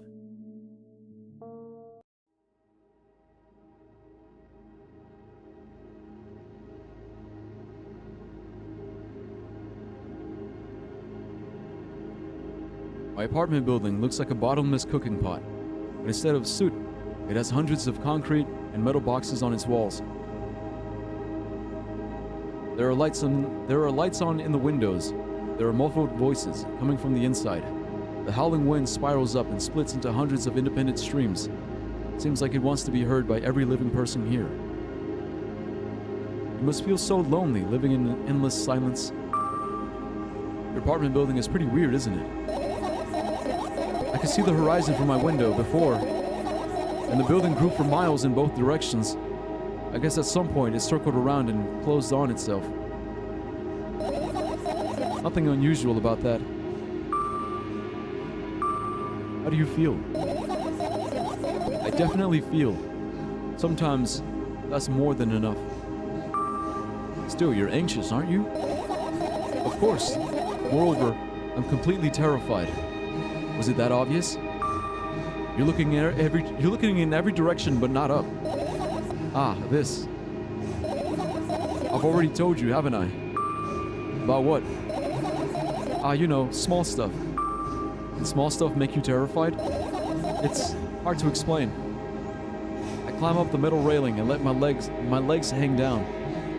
I sneak short glances at the abyss from time to time. It replies with angry, cold breath. That's how we interact, like old friends. Sometimes, I feel like the whole world pretends to be crazy, as if it's trying to make me believe in something that doesn't exist. That's weird, isn't it? Yes, but at the same time, it makes me feel a little bit happy. Everything around me was created for my sake, to deceive, trick, confuse me.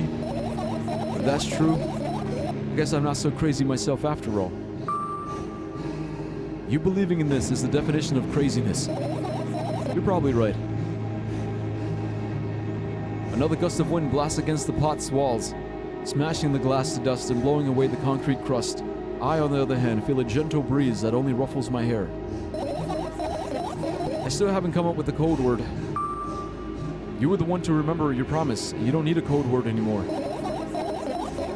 I don't like when this happens. I want to remember certain things only when I want to. Nonetheless, you've made that promise. And I'll keep it. But you need to keep in mind that from this moment on, every word will bring me pain. I bend down and imagine falling into the abyss. I have exactly 2 minutes before I meet my end.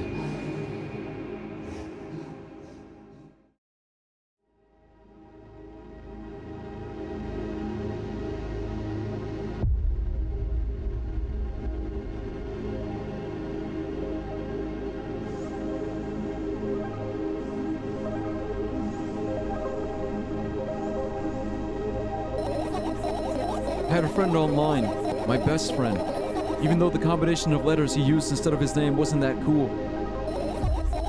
Well, the combination of pixels he had instead of his photo was also boring and unattractive. This is so strange and wrong, breaking the rules of being online. Why was he doing that? Maybe his code was a few lines short? I don't quite get what you mean. I could tell you about those rules. You can't find them anywhere. But I'm smart, so I figured them out myself. Although, I'm not sure if I should divulge them. Why? When I try to say what I think out loud, I tend to make mistakes. If I make just one, if I make just a single one, everything that comes after contradicts my thoughts. And I end up with the opposite position. And I don't want that. According to that logic, it'd be better for you to keep your mouth shut forever. Yeah, that's my dream. Keep my mouth shut. Never get up from bed. Never see or hear anything. Just dream on and on. Oh, why is everything so terrible? Don't get distracted. So what was that about your friend? My friend? Ah, yes. He was brazen enough to... Come on, gather your thoughts. He somehow made me believe that he was real. He kept describing someone else's life to me in detail, as if it was him. And he expected me to do the same. And then I told him everything about myself, without hiding a single thing.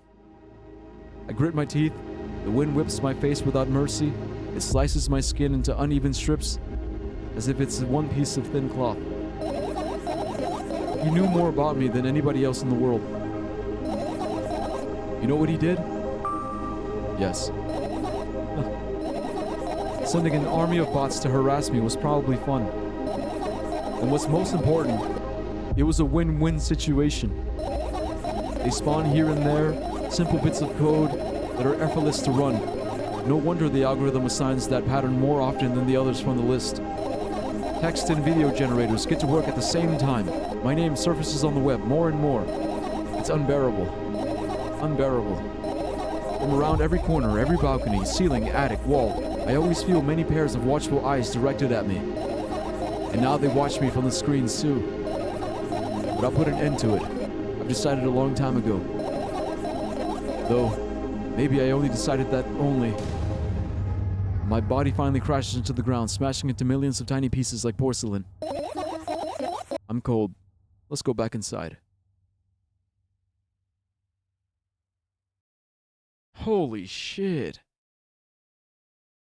All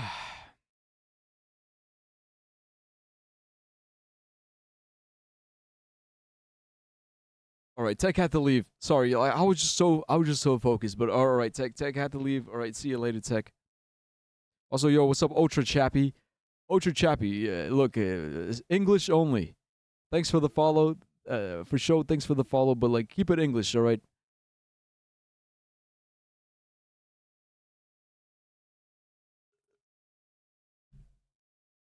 Damn.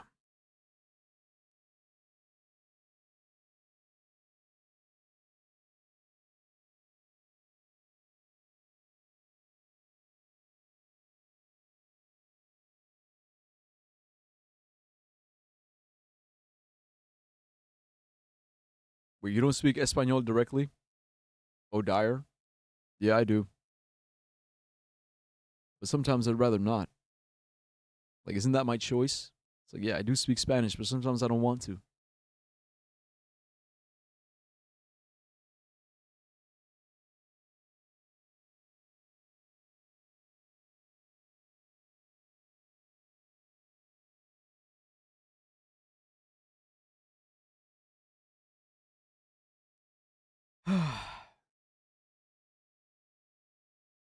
Bro, this is fucking deep. Look, this is deep for me. Like, I gotta pause real quick.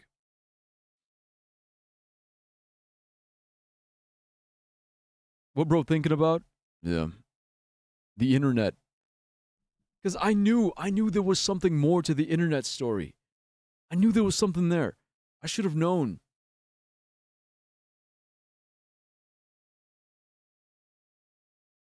Because she said she met someone. She met someone and then suddenly the laptop was always on. Because she knew, like, oh, you know, most people aren't real. Most people online, they're not real. They're not real, they're not real. They're just like bits of code. Code and names. Like this guy, Ultra Chappy. Never known him, never met him. Don't know him, don't know his story, don't know shit about him. He's just Ultra. Ultra Chappy, he says, soy de Argentina. Okay, he's from Argentina. He speaks Spanish. That's all I know. Argentina, speaks Spanish. He's here in the chat. Cool. Besides that, he's not a real person. No face, no eyes, no mouth, no ears, no fingers. Just no nothing. He's just Ultra Chappy in chat. But the thing is, the more you get to know somebody, the more you get to know them, the more you see them, the more you hear about them, the more you see their face, the more you hear their voice, the more time you spend with them, the more you learn about them, the more real they become. And that's what she explained. She explained that he started to describe himself in a way that felt really, really real. Like she became more and more real. So she trusted him because of that. Because of how real he seemed, she trusted him.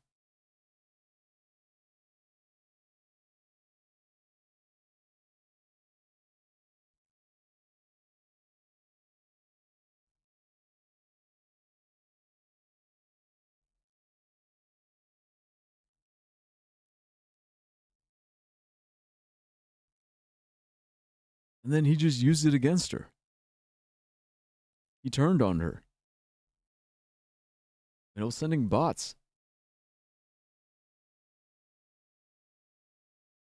Like bots and trolls. And it's like I said, like she started to get She, like, all these eyes. She got all these eyes, all these harassers, people harassing her.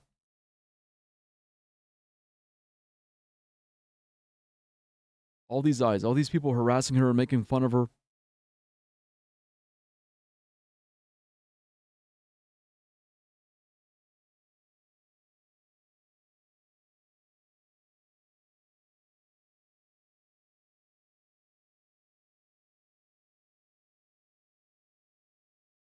It's just sad, man. It's sad. Like, it's just like, fuck. Like, she's crazy. It's not her fault she's crazy. She just is the way she is. But people don't, they don't give a fuck. People don't give a fuck. They just want to, they just want to beat a dead horse for entertainment.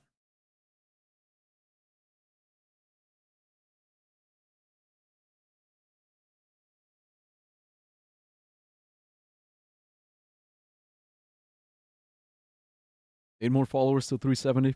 Hey, thanks. Yeah, thanks for keeping count. I don't know, man. It's like, and that really hits me deep because it's like, in the past couple of years, like, yeah, I've been kind of reckless on the internet. I mean, like, if you've been here long enough, if you've been watching me long enough, if you know me, like, if you met me in the past like 3 years, if you've been watching my streams, come on, yo. Like, I'm playing the montage in my brain. I'm already playing the montage. All the drunken nights, all the weed I smoked, all the bottles I've broken, all the songs I've sung, songs I've sung, dances I've danced, all the outfits I've worn, all the games I've played, all the jokes I've made, all the stories I've told. Like, I've tried my best to be a real person because I think showing you guys, like, really, really real, like, who I am is the only way I know how to live. I don't like lying. I don't believe in lies. Like, lying and being dishonest and disingenuous and like hiding things and leading people on.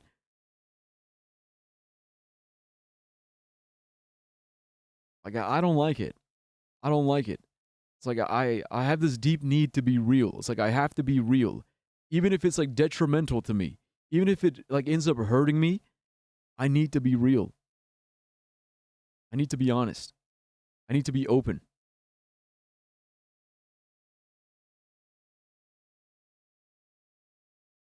Like, real about the things I love, the things I hate. Real about my passions, my fears, my hopes, my dreams. Like, it's all unfiltered, just unfiltered real. Because if I die tomorrow, right? Or if I die tonight, I don't want to have that regret of, oh man, like, I wish I was more honest with people.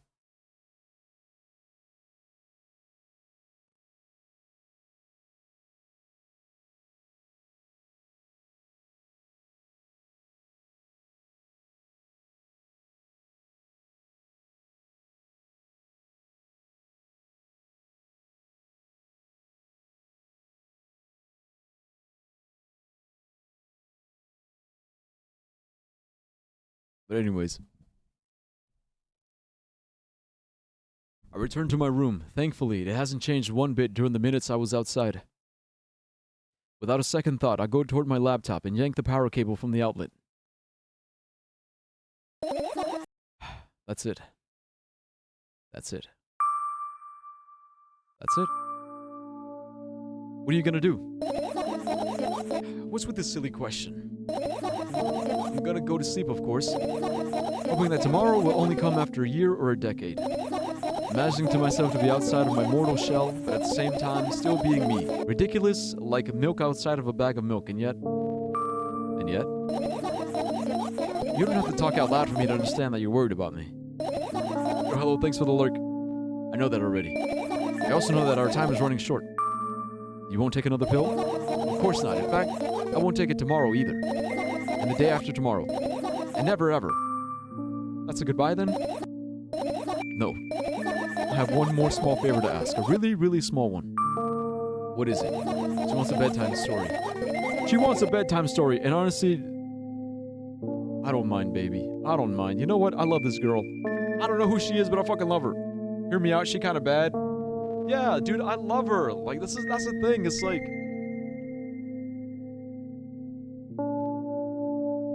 yeah, I love her, man. She's great. She's just trying her best. She's just out here. She's just trying her fucking best, man. And honestly, fucking kudos. Kudos. We're all out here trying our fucking best. Hell yeah. She's my hero.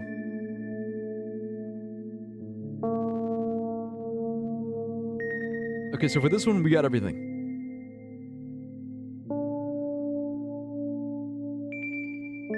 Yeah, okay. So I mean, we already read this, so we can skip through most of it. But before I do, actually, I'm gonna take a quick pee break. I'll be back.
You a raffle?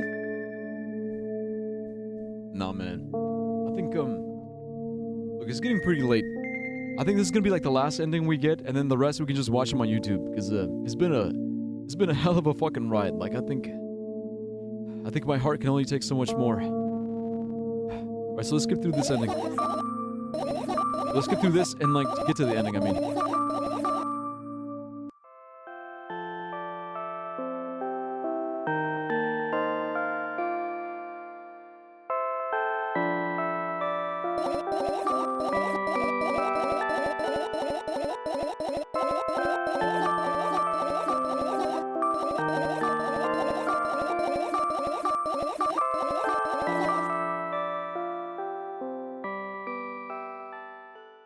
Alright, what's the dream? There it is.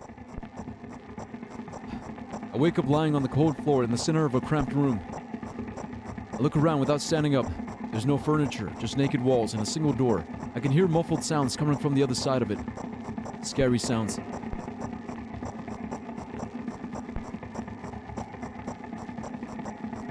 I hug my knees and wrap myself in my sweater like it's a blanket. It's no use, I'm chilled to the bone. The room is pretty spacious, but I still can't shake the feeling that I'm trapped inside a suffocating casket, and the faint blue glow that sneaks in through the keyhole only adds to that feeling. Do I want to know what's outside? As if on cue, an inhuman roar comes from the other side of the door. It becomes louder and louder, more and more distinct with every passing second. Somebody or something is getting closer. I crawl into a ball, trying to take up as little space as possible. Maybe I can become invisible or become smaller in some miraculous way. In the meantime, the howl becomes unbearably loud, but only for a moment, then it sheepishly backs off until I can't hear it anymore. I finally decide to stand up.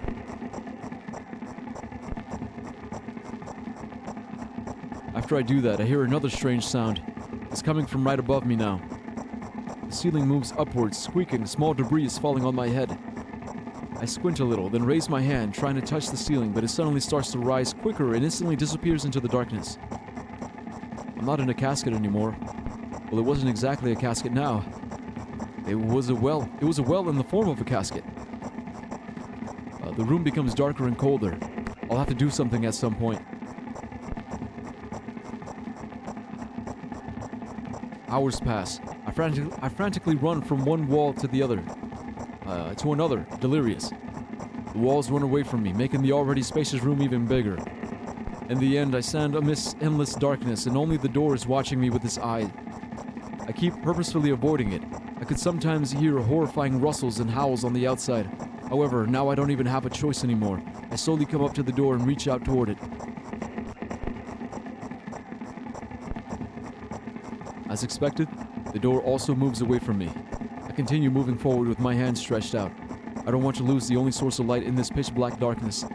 At some point, I get tired of sneaking up on the door. It's like some wild animal, so I lunge at it, trying to grab the handle. However, at the last moment, the door whizzes away and I fall to the cold floor, unable to keep my balance. It hurts. Stupid door. Stupid, nasty, cursed door. I hate you. I hate you. I hate you. I scream at the top of my lungs. I finally let out all the despair that I had bottled up. I slowly realize how horrible the situation I ended up in is. No, no, no, no, no, no. I don't stop screaming for a moment because I'm scared to end up in complete silence. If the reality around me disappears, my twisted imagination will take over, and the realest thing I have right now is my voice. Hey, I can hear you. A voice coming from the other side of the door. I'm here, come closer. I scream thrice as hard as before. I scream until my throat hurts, until my eyes start buzzing. My biggest wish right now is to keep in touch with that person, whoever they are. Hey, where are you?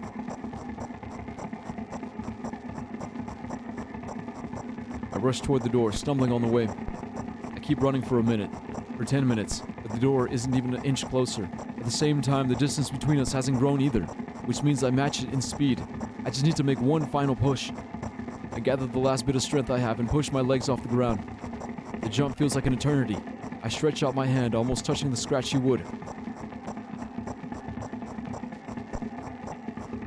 I dive face first onto the ground with ridiculous speed. I slide at least 30 more feet like that thanks to inertia, leaving behind a bloody trail. My hand is still outstretched, trying to grab empty space.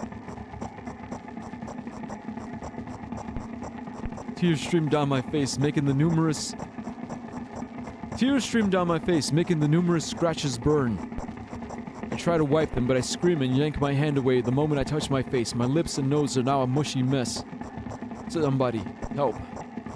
The other side of the door is completely silent. The silence reigns for an excruciatingly long time. However, at some point, that silence tortures ends. Hey, I can see you. I try to reply, but stifled whimpers come out of my throat instead of words. Are you hurt? Yes. Yes. I stand up from my knees despite continuing to cry. I take a couple of deep breaths and start running again. I keep running for hours. I feel like the door is closer to me by an inch or two now. I almost let myself stop for a rest at the thought. I can't rest. I'll catch up to it sooner or later. The voice from the other side of the door keeps asking me how I feel. I let out heavy, ragged breaths in reply. I'll fall from exhaustion if I utter even a single word. Still, I'm thankful to them, and don't want them to become silent. After another hour passes, I barely scratch the handle with my nails. I'm almost there. I'm so scared. Why aren't you doing anything? Arg. Why are they doing this to me? Don't they understand how painful this is for me? Almost there. You're scaring me. Go away.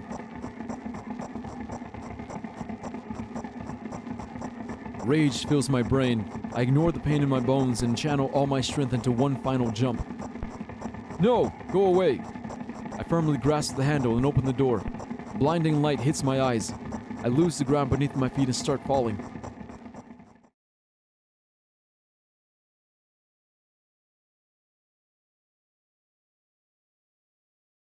I'm lying face down in grass.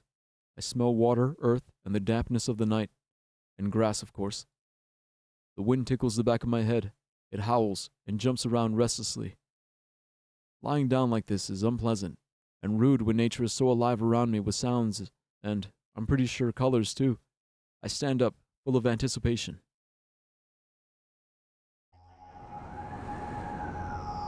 I see an endless field, a clear sky without a single star, and a pale moon somewhere very, very far away. I shake my head and try to focus my eyes on anything, but to no avail. My surroundings are just too vast. I feel dizzy.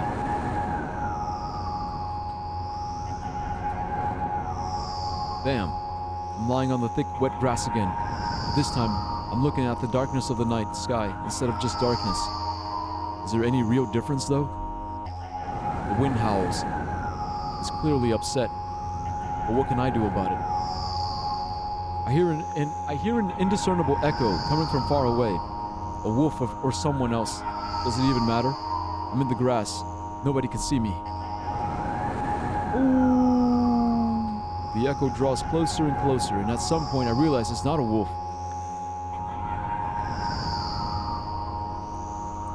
I jump up and start turning my head in a panic. Where's that sound coming from?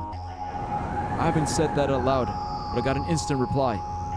Ooh, hey, I can hear you. My voice runs across the field, mixing with the rustle of the grass and the howls of the wind. It feels like it's about to get absorbed by them, but... Ooh, hey, where are you? Ooh. I can't understand where I should run to, and if I should run at all. Yeah, oh. Somebody clearly wants me to find and help them. Maybe they're hurt. The grass tickles my heels while I drag my feet in the direction where I think the sound is coming from. It's just... there's not a single tree or stone around, only an endlessly wide field. I hear a resounding, painful scream. I shut my eyes and cover my ears. I suddenly feel scared. The screams turn into a cry. I carefully raise my head, still scared to death.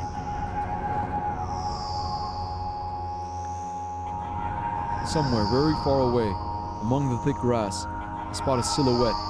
Just a small black spot, but... hey, I can see you. The silhouette doesn't move, but the sound is definitely coming from his direction. No, it's not a scream. More like a whisper or a wheeze. Ooh. Are you hurt? No reaction again, just muffled sounds. Maybe it's the wind going mad and the black spot is just a stone or a tree.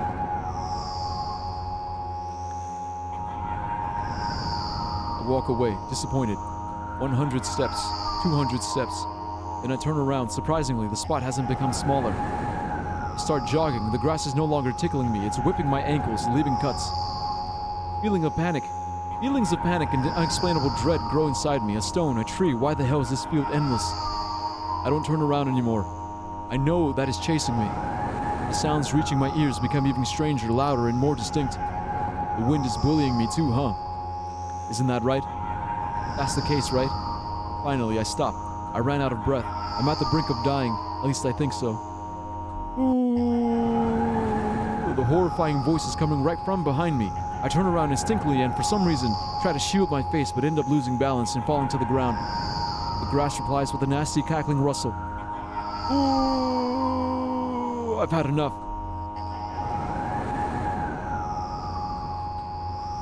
I spring up. The silhouette is still there at the same distance as before. It's standing there without moving an inch. I'm scared here, you know? I'm scared here, you know? Why won't you do anything?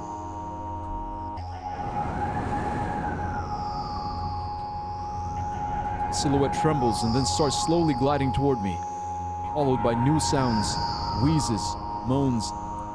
Fear shackles me. I can only stand and watch the approaching black spot. My lips are parched. I speak in a voice I don't recognize. You're scaring me. Go away.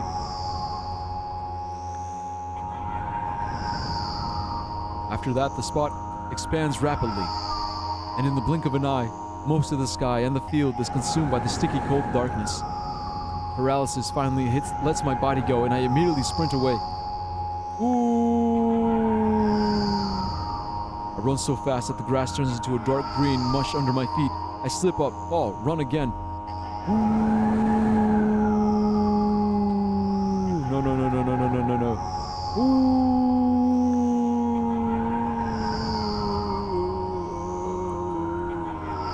No, go away. An unknown force turns my head with a crunching sound and the darkness consumes everything.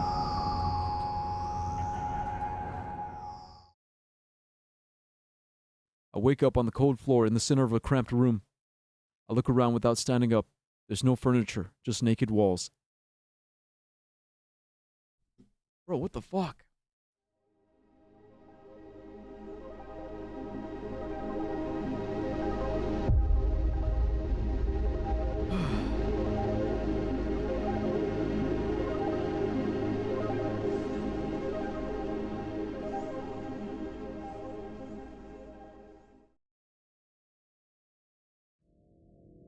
Milk outside, a bag of milk outside, a bag of milk.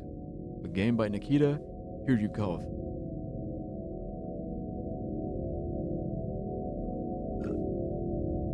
Well, I think that's all I can take, guys. That's all I can take. I think that's... I'm emotionally devastated, drained. I'm hungry. I'm starving. I gotta go get groceries. Holy fuck, dude.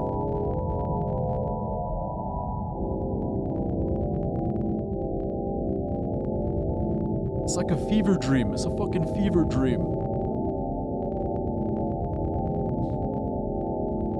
Alright, man. Peace out. Yeah. Look, we got 5 minutes of stream left. I'm just gonna yap. For the remaining 5 minutes, I'm gonna yap. Let's wait for the, Alright, final thoughts. Final thoughts on the game. I love it. I love it. I know, I love it, and I understand that it's not for everybody. It's not for everybody. You know, it's not like... You know, it's not gonna be everyone's cup of tea, right? In terms of gameplay, it's just a visual novel. So I'm basing it like off of story alone, like just the story. Because I know for gameplay, people want something that's like more, you know, more like a game. But as a visual novel, I think the story, like the way the story is told, I think it's like, it's amazing. It's an amazing story. And like I said earlier, I relate to it a lot because like the internal dialogue, like the line of reasoning, the thinking, all the thinking that goes on. I do feel like my brain works in similar ways. Where like I'm constantly thinking about things and wondering like this is connected to that and this leads to that and leads to this. Like she's traumatized. Right? The reason why she can't stand to be on her laptop anymore is because she's traumatized of that one incident with that guy. Right? And I feel like I'm pretty similar in some ways. It's like, you know, I'm traumatized in ways. Like there's certain things that I don't want to do. Certain sounds I don't want to hear. Certain words that I don't want to hear because I associate them with like painful thoughts, painful memories. Like the difference is, it's like, it's like I can grow, right? I can, like, she's stuck. You know, she's a video game character stuck. Like Pookie, yeah, like Pookie. Like for you, it's just a meme, right? It's just a dumbass fucking meme. But like for me, it's. I just associate so much pain. There's so much pain associated with it. But it's stupid, right? It's stupid to hold on to that pain. It's like I gotta let that shit go. Like it's just a stupid fucking word. It's a stupid word, and every time you say it, I don't have to think about those memories. Because again, like, she's a video game character. She's stuck in her code. She's stuck in the program.